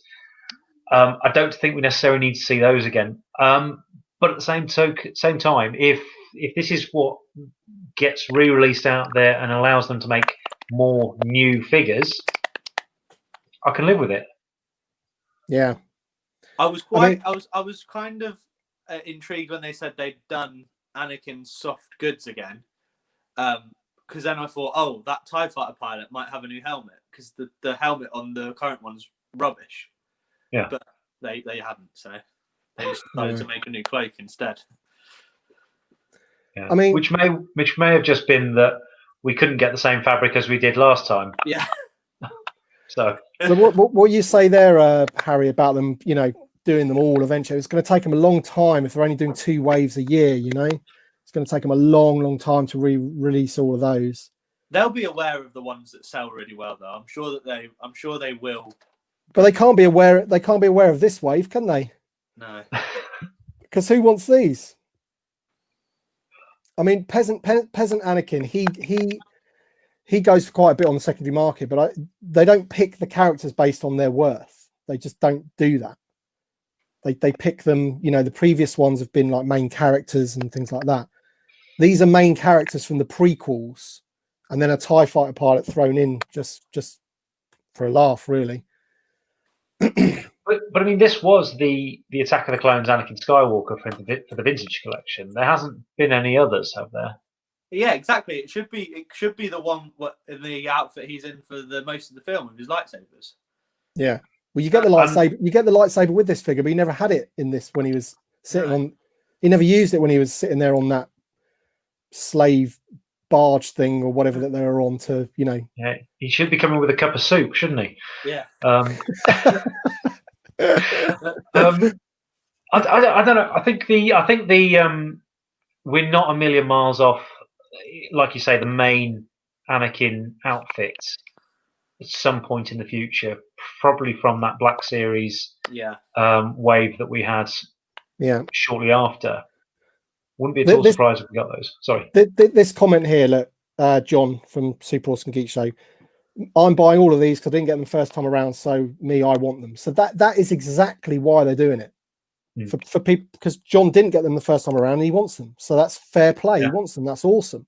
I'm not sure how many people out there that didn't get them first time want them. I don't know how big that market is, but I don't know what research went into sort of, who wants this. It's not a great. What are you going to do with that? Queen Amidala. I mean, why don't you give us, if you've given us the Anakin, Clone Wars Anakin there, if you're going to repack anything, why don't you repack the Black Series Padme, white stuff from the arena? I expect that one's coming too, mate. I've got to be honest. Great, yeah. I do imagine will be, won't they? Yeah. Yeah, I mean, I think somebody's done the figures somewhere along the lines as to how much from that Black Series range, from when the Vintage Collection ended to that Walmart thing, how much of that we've actually had repacked into the Vintage Collection already, and there's a lot of it there. We've already got another one thrown in from that Rex that's coming into this now, so they're quite happy to clearly dip into it and put them onto cards. And also, some of that Black Series range was Vintage Collection figures, wasn't it? That got repacked as well. Yeah, that's right. Yeah, but it's like I'd actually be quite happy to have that Wedge Antilles Snowspeeder pilot on a vintage card. That'd look awesome. So there's some characters I don't mind them redoing it. And again, if it helps to fund new figures, great. But we need to see more of that coming through. We need to see the new characters coming through. Need to see the results of all that, yeah. Exactly. Here we go. So Colin Hobbs has just he's put here, Tim, check your Facebook message. So the 8,000 unlock is an escape pod add-on. And on the top of the Razor Crest, in the roof of the Razor Crest, there is I don't know if you're going to be able to see that. It's got the Mando lying in it. Okay. So that's your first stretch goal, I believe. Let's have a look. Unlock 1. Okay, it is on the HasLab site as well. They've got that. I'll see if I can pull it up. Hang on a sec. Yeah. That looks nice, actually. Yeah, I need to have a look at that. So yeah, it looks like they'd obviously already factored in the fact that they were going to get to that stage. That's a nice little add-on. Have we? I don't think we've seen the escape pod in season 1, have we? You know, the trailer has the Razor Crest like floating in space with all the doors open. Maybe it's something from season 2. Yeah. Sneak preview. Where he's had to jump ship. I like it. Okay. All right. Okay. I'm getting closer to leaning into this one then. There you go. So there's the unlock 1, which is an escape pod. So the whole top of the Razor Crest lid, which that whole piece lifts off as well. So it'll be a separate piece to that piece, has an escape pod in it, which is it's not what I would have guessed would have been the first unlock, but I still think it's pretty cool. It's pretty cool, but I think I would have wanted something more than that. Yeah. Like when you look at the Sentinel, you got I was just trying to remember what they had. There was like you're getting extra figures and extra heads and things for the figure itself. Yeah. I mean, I'll take anything, but yeah. I mean that could have easily been part of the ship anyway, shouldn't it? Yeah, but it's obviously going to cost them a bit more money to amend that piece, Yeah. So, but we're just looking at the Sentinel one. They actually had 4 tiers to it. So if we're only looking at 2 at the moment, there's a possibility. Obviously, it goes like you say beyond the 10,000. Yeah, I think they added them as they went because they were quite maybe even surprised about how popular the Sentinel was. So yeah. I mean, that'll easily get to 8,000, won't it? Yeah. This one, yeah. So we need to get it to 10,000 to see what that next one is. This is the thing. They should really tell you what that 10,000 is instead of locking it, because it might be something so cool that you buy 2. Like or at the moment, Chris, you say you're umming and ahhing. Yeah. If they show that unlock and it's a A blurg. an exclusive blurg or an exclusive Queel figure on card back that you can only get in this, then that might sway you, mightn't it? Yeah. Yeah. I mean, the mad thing is for this that I didn't get the barge. I didn't have the money set aside at the time. Wasn't in a position to get it. This time around, I made sure, like, HasLab is coming. They gave us the heads up ahead of time, which I really appreciate that they did.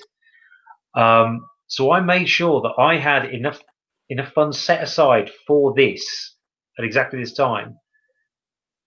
And I've got the funds there. And it's like, it wasn't quite enough to make me pull the trigger immediately, which is the weird thing with it.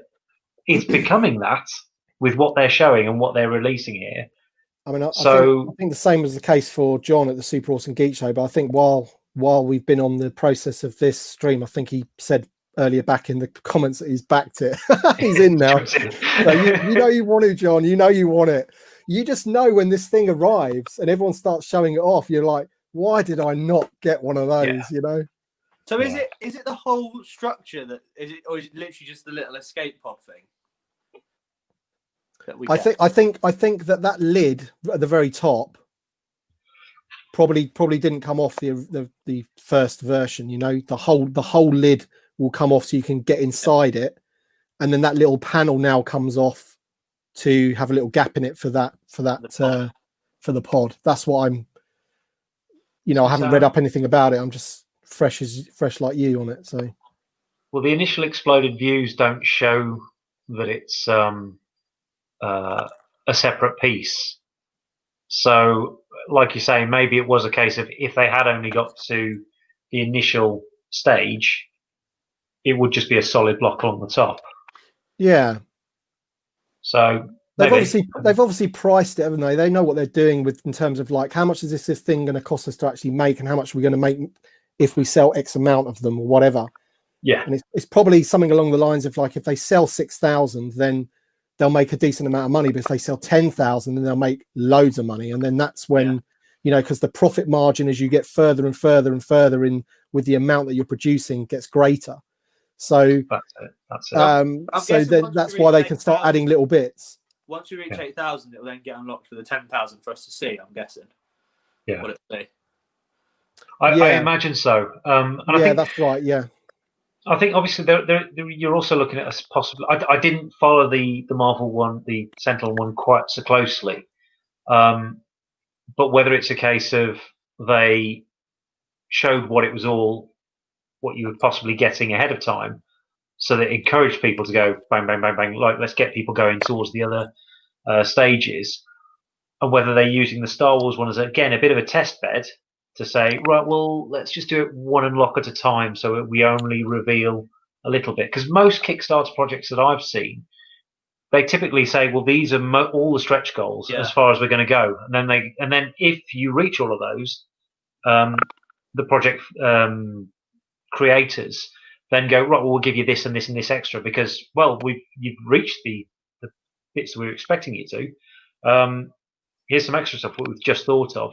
Whereas this, because you're only getting a couple in with this early on, I'll just be, I don't know if we're being a bit of a guinea pigs again, like we were with the barge. But quite possibly. I mean, with the Sentinel, correct me if I'm wrong, but I think Steve Evans was like putting posts on his Instagram, wasn't he? Where he was saying, like, I think it was like every 1,000 more, there was something extra. Yeah. After the original amount. But we don't have that same like relationship with our people who work on the Star Wars team, do we? Really? Not at the moment, no. I'm curious to know who is it. Is it Vicky that's Steve's equivalent now? I presume. Yeah, she worked on Star Wars before, didn't she? And she's come back. I think so. Yeah. I mean, like I said, I really appreciated her candor on the live stream yesterday. I think she was quite entertaining with the way that she did things. But I do you're absolutely right, Harry. I do miss the relationship that the fans had with Steve Evans because he was clearly a fan, and it helped that he was a Brit as well. working on the brand. That relationship is what stopped the Rogue One Stormtrooper from being weathered to being just completely white, because I'm pretty sure it was on Steve Evans' Instagram that kind of got alerted to them. Yeah. Yeah, well, they showed the pictures of that Rogue One Stormtrooper, and immediately everyone started going, why can't you just give him to us plain? And then if we want to weather him ourselves, we can. Yeah. And then he said, it's not too late to do that. If that's what you want, let us know. And then they obviously gathered the information about how many people actually agree with that sentiment. And it was obviously a no-brainer.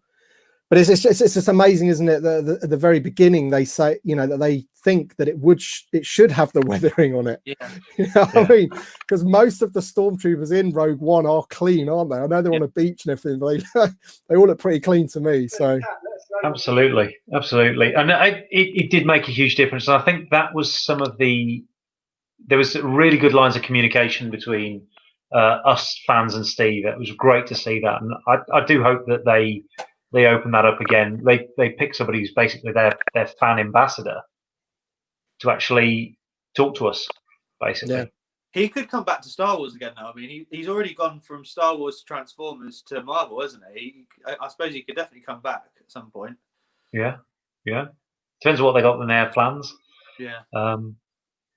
We'll see. So I was going to show the rest of the vintage collection figures, but I don't think I'll bother. We know what they look like. We know who they are. We know their re-releases. So let's just look a bit of the chat. But all I can see is Darth Mark in there. He just seems to be dominating the chat. So I won't. Let's see what other people are saying. Yeah. Daniel Chart. It should be Vac Metal. The Razor? Does he mean the Razor Crest? Ooh, that would be a bit fragile, wouldn't it? Yeah, paint chips and stuff, and I don't know if that'd. Well, they're not going to go for it. As simple as that. But I don't know how well that'd work. Something that's that big. If they were going to do it for anything, they'd have done it for like the Naboo Royal Cruiser back in '99, when they were still doing back metalizing. That was proper shiny, or should have been. You would get one hell of a reflection off of it, wouldn't you? It'd be this massive thing, and you turn your light on in your room and you just get blinded from it, wouldn't it? It'd be like a mirror. Yeah. It's just as well you're sticking your face on camera these days, Tim, because otherwise, when you're trying to review that and not get a reflection, you'd be a nightmare. It's quite rustic, though, isn't it? I mean, it's not. It's been in a bad way, isn't it? So, it looks pretty dirtied up to me, and maybe that's the way they'll go. Yeah, absolutely. It's similar colours to the barge, really, isn't it? In a lot of ways. It's not quite as brown as the barge. There's a lot of rusty patches to it and what have you, but I think it's the base colour is a sort of silvery grey. But it depends if the Jawas have got their hands on it or not, which points in time they're looking at it. Yeah. So I just want to answer this question. So the hat, Tim Cannon, it's just a black hat that I bought really cheaply, and this was a patch. And I'll give him another plug, because I always do. He's a great guy. He's on Instagram. He's called Padawan Bear, and he does loads of different patches. So he does like Boba Fett offer stickers for your vintage cards, all that really cool stuff. Yeah. And he makes them into patches, and basically I just sewed it on to make a vintage collection hat. I think it's pretty cool. So that's that. And I've got to say, I've actually ordered exactly the same patch and a Luke Skywalker Jedi Knight one from him. He's based in America, isn't he? And they actually got it really quickly, like a couple of days.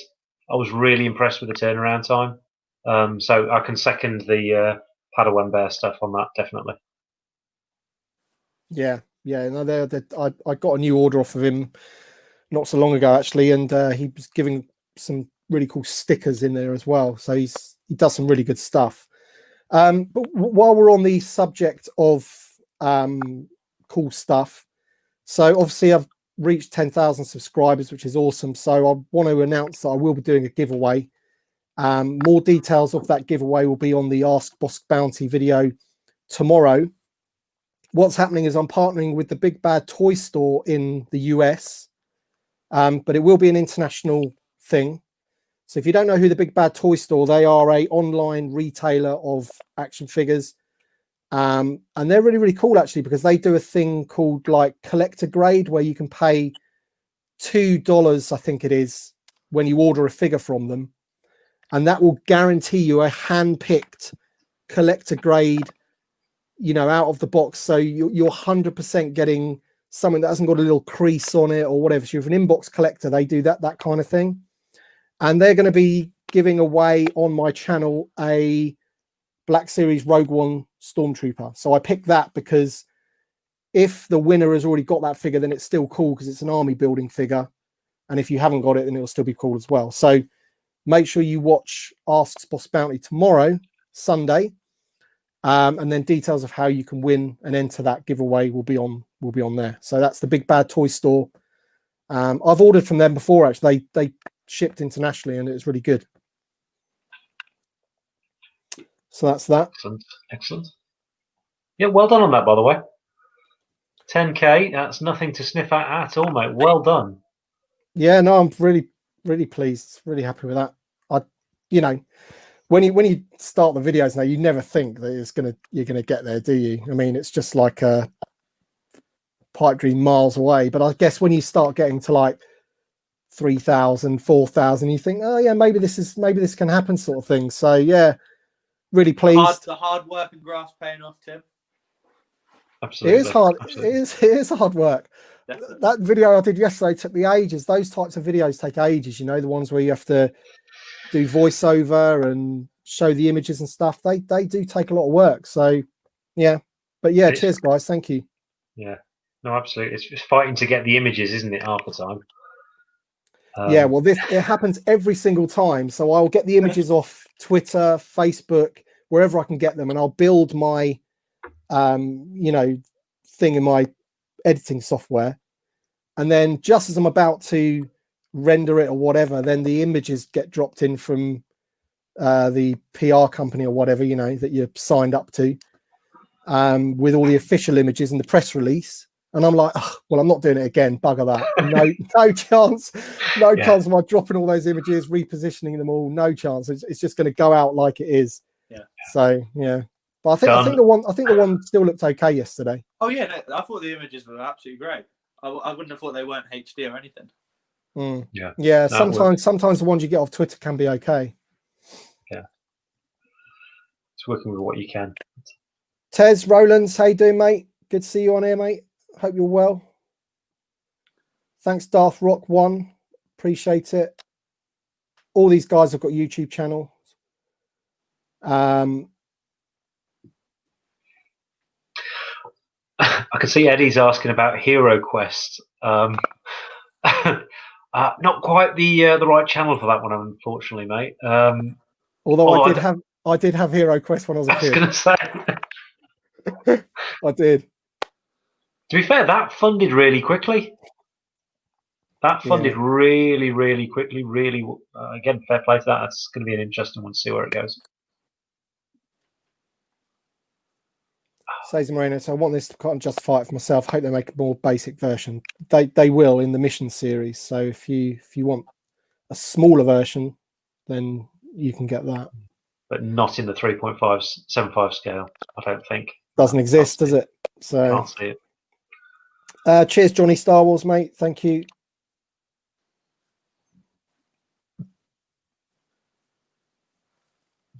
Jedi Boba Fett. I think he means Return of the Jedi, maybe. Yeah. Do you want me to come on to that? Yeah, go on. You want to see that, don't you? Yeah. Let's have a look at this. On the Black Series. Let's have a look at this. Is this the digital renders that they did? Let's have a look. Yeah. Have you got the... I mean, I take it you do pick up a lot of the Black Series stuff, Harry. Yes. So have you got the Empire one that they've already done several versions of? Yeah, I've got the original one that I got. It's like the first Black Series figure I brought, like back in 2013, I think. And then I've got the one they re-released in the archive line as well, and the Tenon style one, and the prototype one, and the carbonized one. Yeah, it's a bit ridiculous. But this is a completely new sculpt, and I'm really happy about this. But what I don't understand is the Black Series figure is more than serviceable, whereas the vintage collection Boba Fett is crying out for an update, and yet the Black Series has got this first. I don't understand that. Again, I think we touched on it earlier. The Black Series is the sort of the testing ground for a lot of stuff. They're still milking that vintage collection mold. Well, was it a legacy collection it first saw the light of day? It might have been the 30th anniversary, loosely. I don't know. It's been around for a while, that sculpt, hasn't it? Oh, possibly parts of it. The Return of the Jedi one that was in the vintage collection was the VOTC one, you mean? 2004. Yeah. Half decent figure, though. Yeah, to be fair. Yeah. Just quickly answer this, Zavi 16. It's midday on Monday, apparently, that they're 12. going up. So, yeah. UK time. Yeah. The scramble. Yeah. So I've got to say this Boba looks amazing. I've got to say it looks incredible. Fantastic. I don't think it should be a deluxe figure though. I know it's got accessories, but I don't necessarily see why it has to be a deluxe figure. Yeah. Is Jar Jar deluxe as well? Yeah. Yeah. Right. But, yeah. Jar Jar comes with, I suppose, he's quite a tall figure, isn't he? And he comes out big shield as well. But yeah, it's been a bit cheeky, that is now, I think.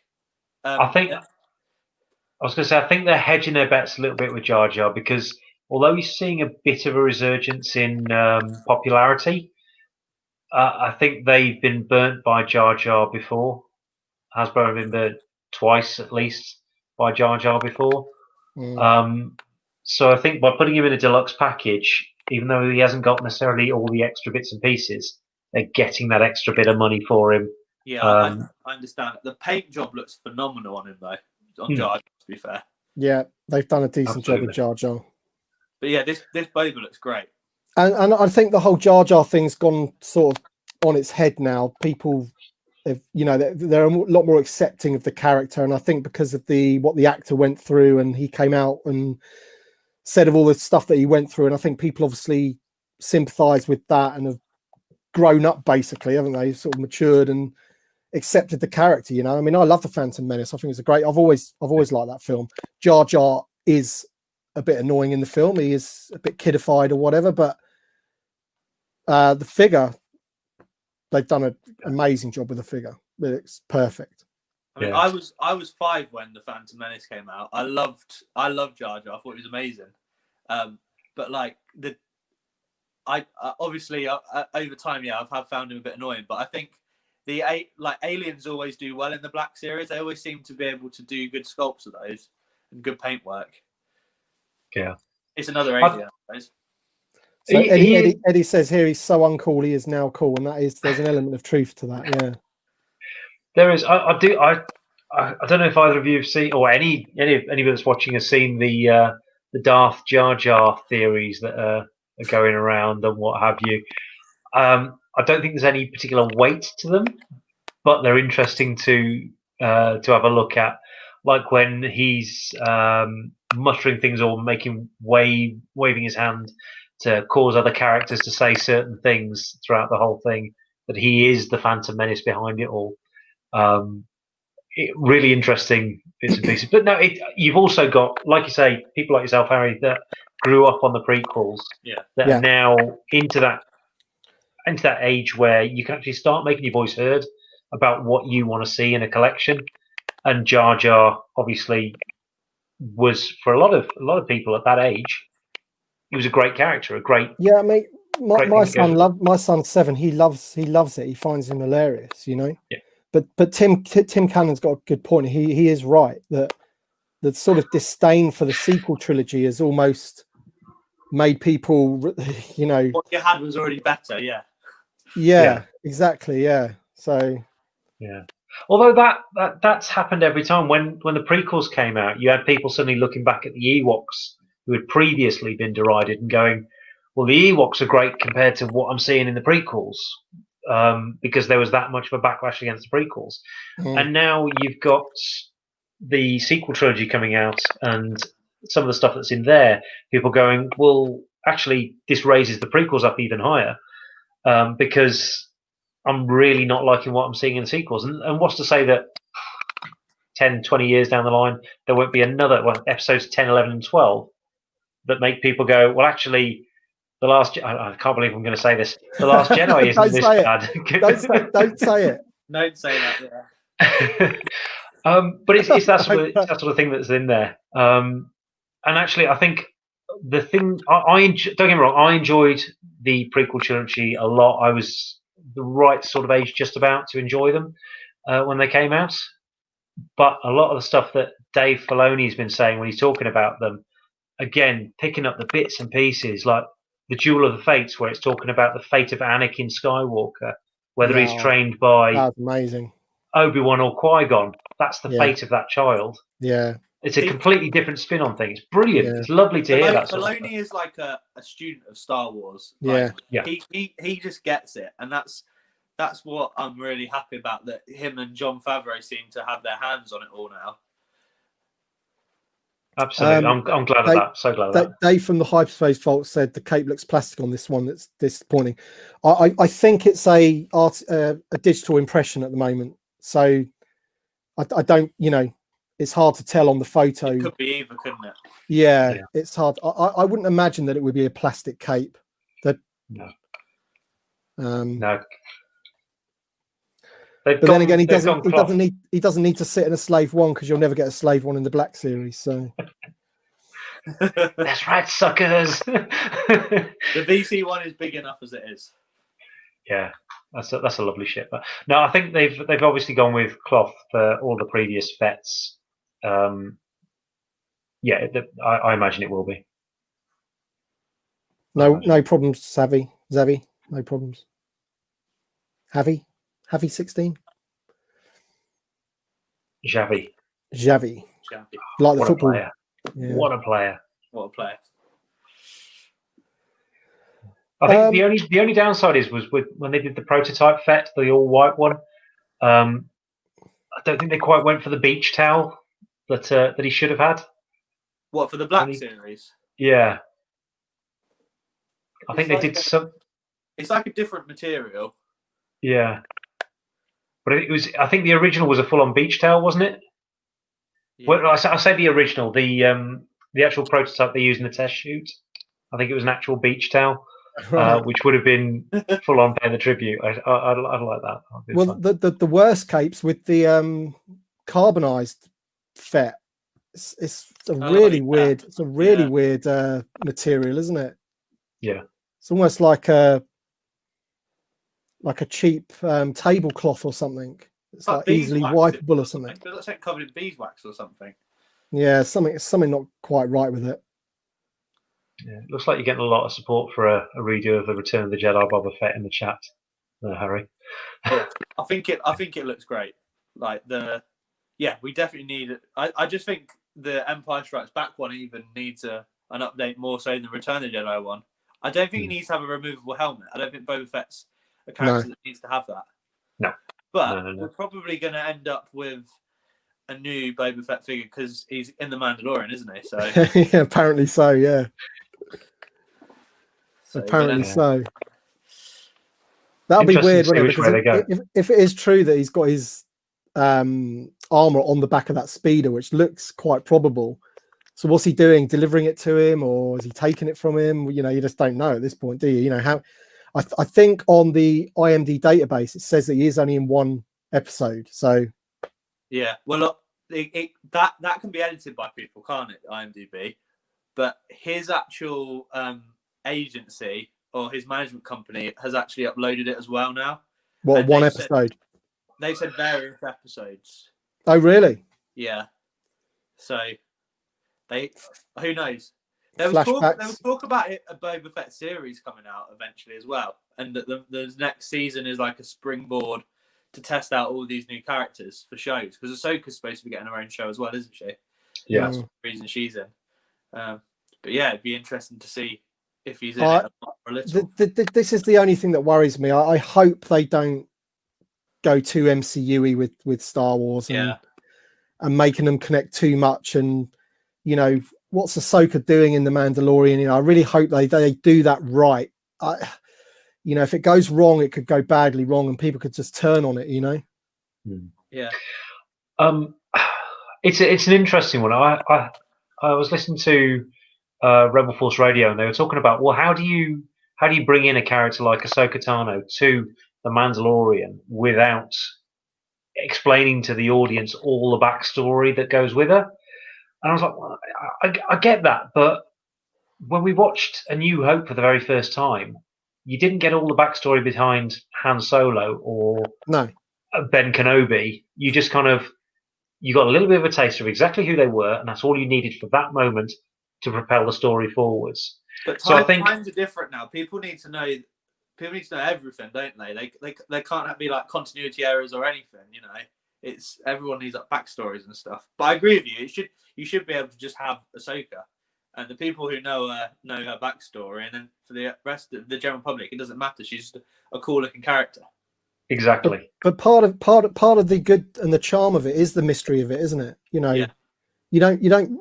I personally didn't. You know, when I watched the original Star Wars, it didn't matter to me who this old hermit was or whatever. That, you know, Uncle Owen blagged him that he was a old hermit, but really he was this Jedi. But then at that point you're thinking, well, what are the Jedis? And he only gives you a little snippet of what they were. You only really see what they are in, you know, as time goes on with Luke or whatever. But then in the prequels, you really see what the Jedi were back then, sort of thing.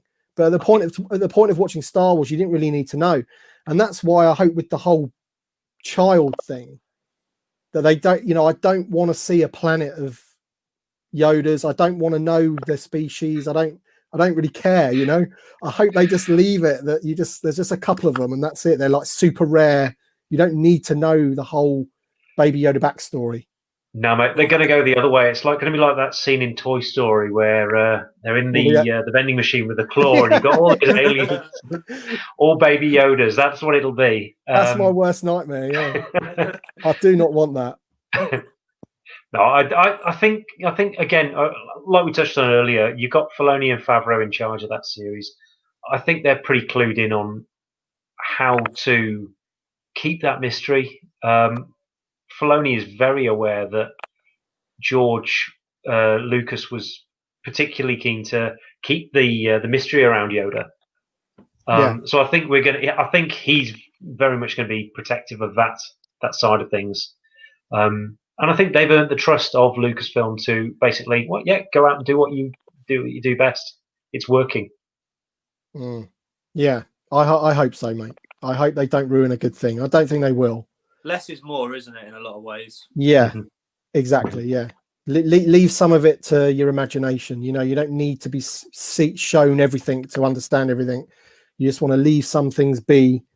And that's the great thing about Star Wars, isn't it? The mystery of it and whatever. So yeah. Well, as we know, some of the choices that get made, you wish it was something else. So why not just not make that choice and leave it be? You know what I mean? Yeah, absolutely. Carl King says we need a season 7 vintage collection of Ahsoka. Yeah, I'd be quite happy 100%, with that. 100%.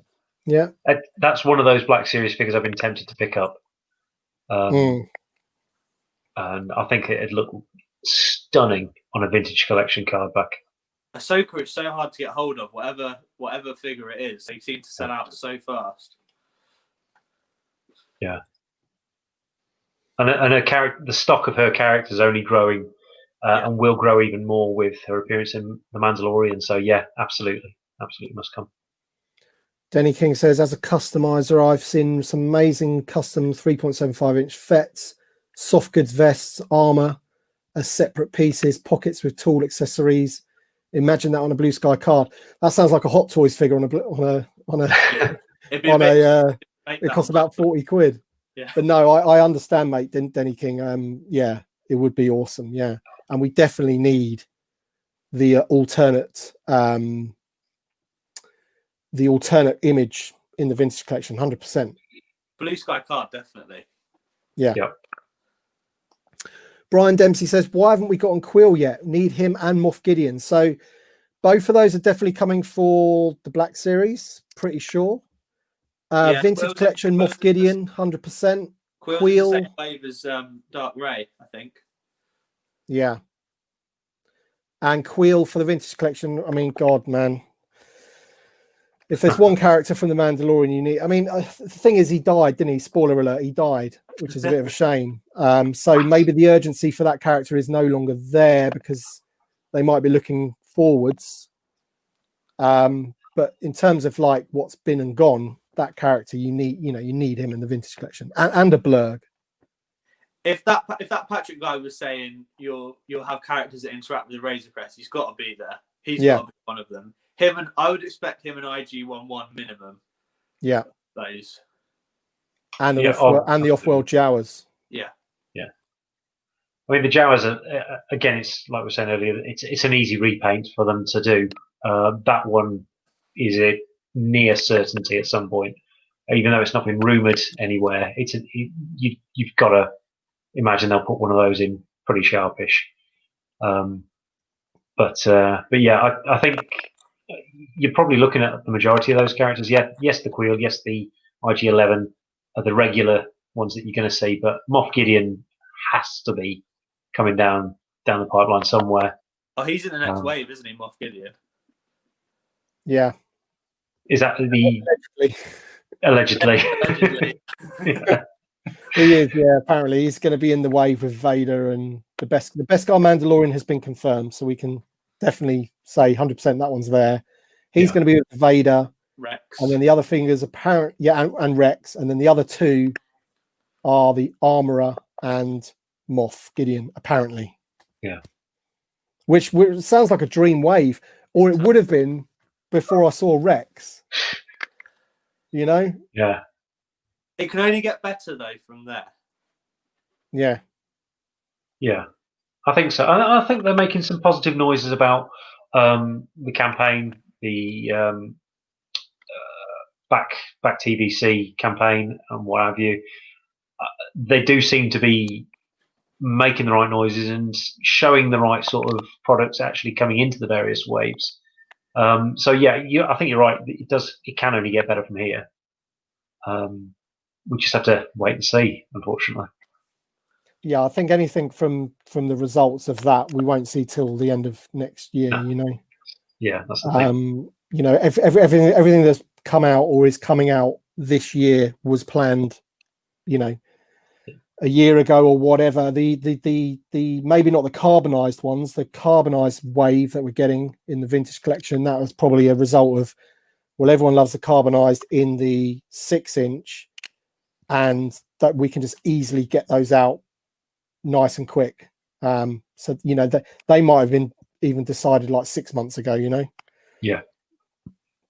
Just as a way of sort of, we're all sitting here like, give me more, and they just haven't got the sculpts ready because, as I said before, it was just a bit of a risk before they knew the success.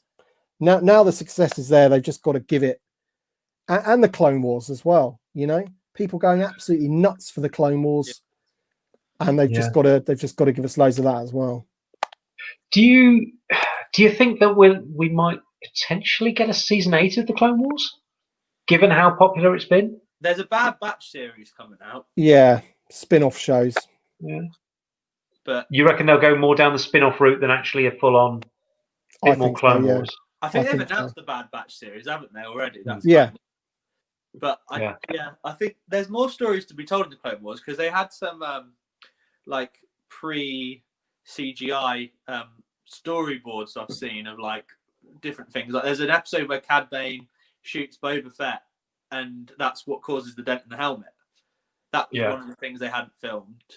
They just had like the they call it animatrix, don't they, or something like that, where they've got like the moving storyboards. There's quite a few things that they haven't done yet, so possibly. I get the feeling they'll do spin-offs. So they're already doing the Bad Batch, and then it'll be like, right, X, Y, and Z character from, you know, you might get like a little mini band of clones that go off and do, you know, a mission that spans 8 episodes or something, and then that's a little mini season or something, maybe something like that. Yeah, you could do like a young Boba Fett growing up, like in between episode 3 and 4, I suppose, couldn't you as well? Yeah. Because I think that was kind of one of the things, like when it was running initially, was hoping that it'd go beyond Revenge of the Sith, which obviously season 8 did a little bit, but I'd really loved them to go right deep into Order 66 and seeing some of the other bits and pieces that went along with it. I don't know, and again, just with all of the hype around series season 7 on Disney Plus and what have you, I just wasn't sure if anyone had looked to go any further with it. That was all. Brian Dempsey, I heard from Mike earlier. Yeah, didn't really elaborate on where he's been. You know, he doesn't make videos every day, so. But yeah, he is getting a lot of stick on Facebook. I know what that's like. I was actually looking through some of my clippings. I told somebody this. I was looking through some of my clippings from the Facebook group from when I said about the freezing chamber, and one of them just made me laugh, and it was, I think someone's carbon freezed his brain. And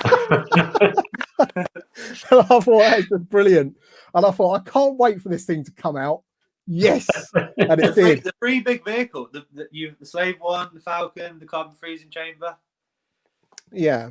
Yeah. I mean, you know, you hear these things and you sort of, you know, glad they pulled up, came, you know, through. But I hope Mike doesn't get too much hate for it. Yeah. Blue Harvest is saying he did say it as a rumor. Yeah, he did say it as a rumor in a follow-up video, but in the one that he in the original one, which is the one they're all going off on him about, he did sort of like do a drum roll and announce it, and then kind of say, "Look, I'm sorry if you're disappointed of what it is, but that is what it is," you know. So, you know, he shouldn't get any stick for it. He makes YouTube videos. It's entertaining stuff, and I hope he doesn't get any stick for it. So, but he is getting stick for it. There's no two ways about it. But that is the Star Wars collecting community. Unfortunately, that is what happens. I mean, the other part of it is obviously that you do get people reaching out to you to say, "I've heard X, Y, and Z is definitely going to be the thing." Mate, I got someone on my Instagram the other day saying, "Do you want me to send?" He said, "Do you want me to send you X, Y, and Z figure?" And I was like, "What are you talking about?" And he said, "Well, I've already got Moff Gideon, I've already got Captain Rex, and I'll send them all to you if you like." And I was like, "How have you got those then?" And he said, "Oh, my uncle works for Hasbro in China in one of the factories." I said, "Oh, okay." And then I said, "Can I have a picture then?" So show me a picture of Moff. Didn't hear from him again. So yeah, you know, I don't know why people do it. It's just, I don't know. It's being a troll, isn't it? It's trolling people. Yeah, it could be trolling, but it's also part of like somebody wants to like big themselves up that they connected to this, that, and the other, or they know this, that, and the other, and as soon as you call them out on it, they just get a bit stuck, don't they? You know? Yeah. And I mean, the other part of it is that actually, I have seen previously that stuff that was given in good faith that this is definitely coming, and at the time the information was given, it was definitely coming. Plans change, and then suddenly it's not coming.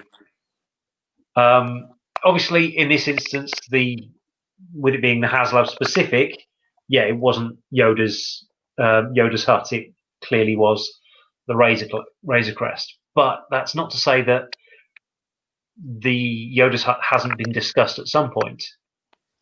Yeah, but the minute they said it had an X-wing, and it was like, it's not happening. Yeah, no. Because we just had 2 X-wings. It just was not happening, you know.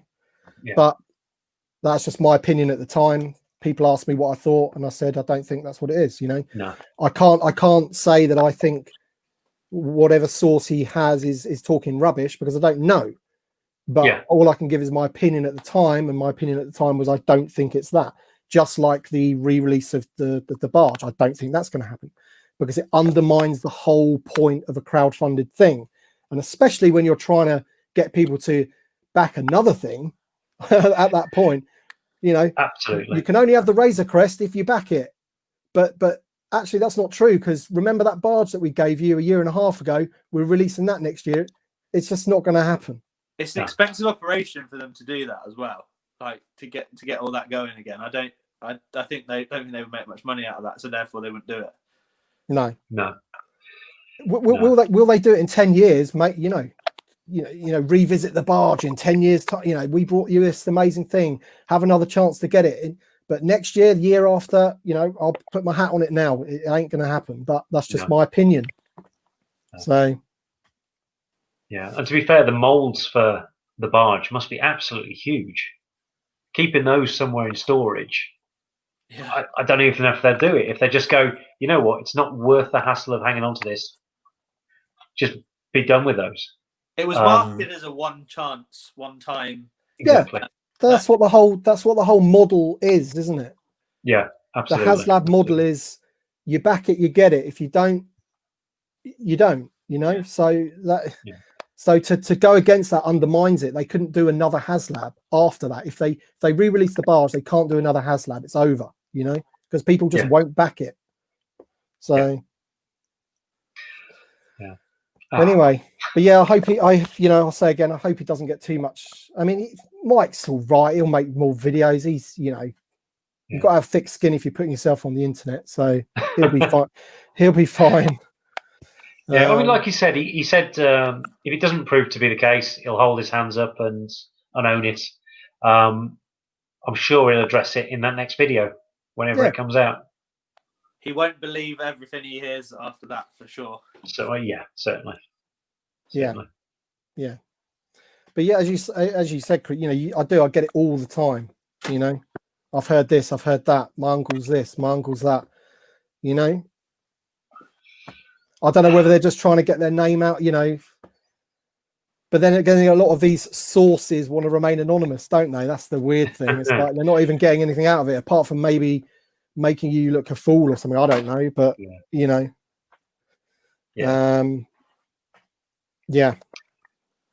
Yeah. Possibly testing what you'll put out there. Owen.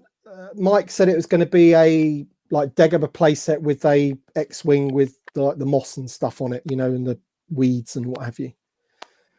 Hyperspace Vault. I had a hard time believing the HasLab was going to be Dagobah. Yeah, I didn't think it would be. But in Mike's defense, he did say explicitly it was only a rumor, but that's the internet for you. Yeah, he did in the next video. Yeah.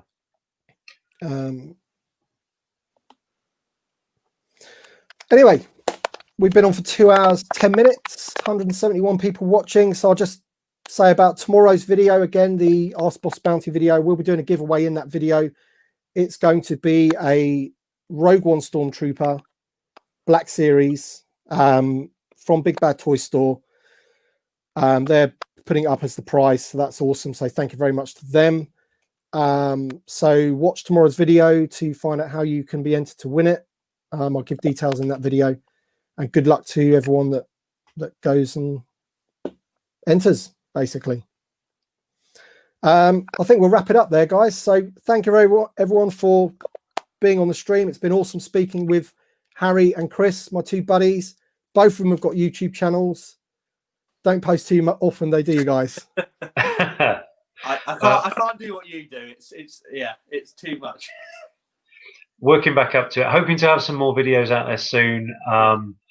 It's other bits and pieces, getting those in order first. But hopefully have some more videos for you soon. I hope you do, mate. I really do. Always like your videos. So I know it is work and it's time and everything, but yeah, if you can, mate, you should get back on it. But thanks very much, everyone, for joining in on the chat and everything. It's been good reading all your comments and stuff. I'm not really too sure where I'm going to do the next one, but Keep watching the videos. Subscribe if you haven't subscribed already. That'll be awesome. And we'll see you on the next one. Yeah. Cheers, Tim. See you Thank guys. you very much, everybody. Have a good one. Cheers.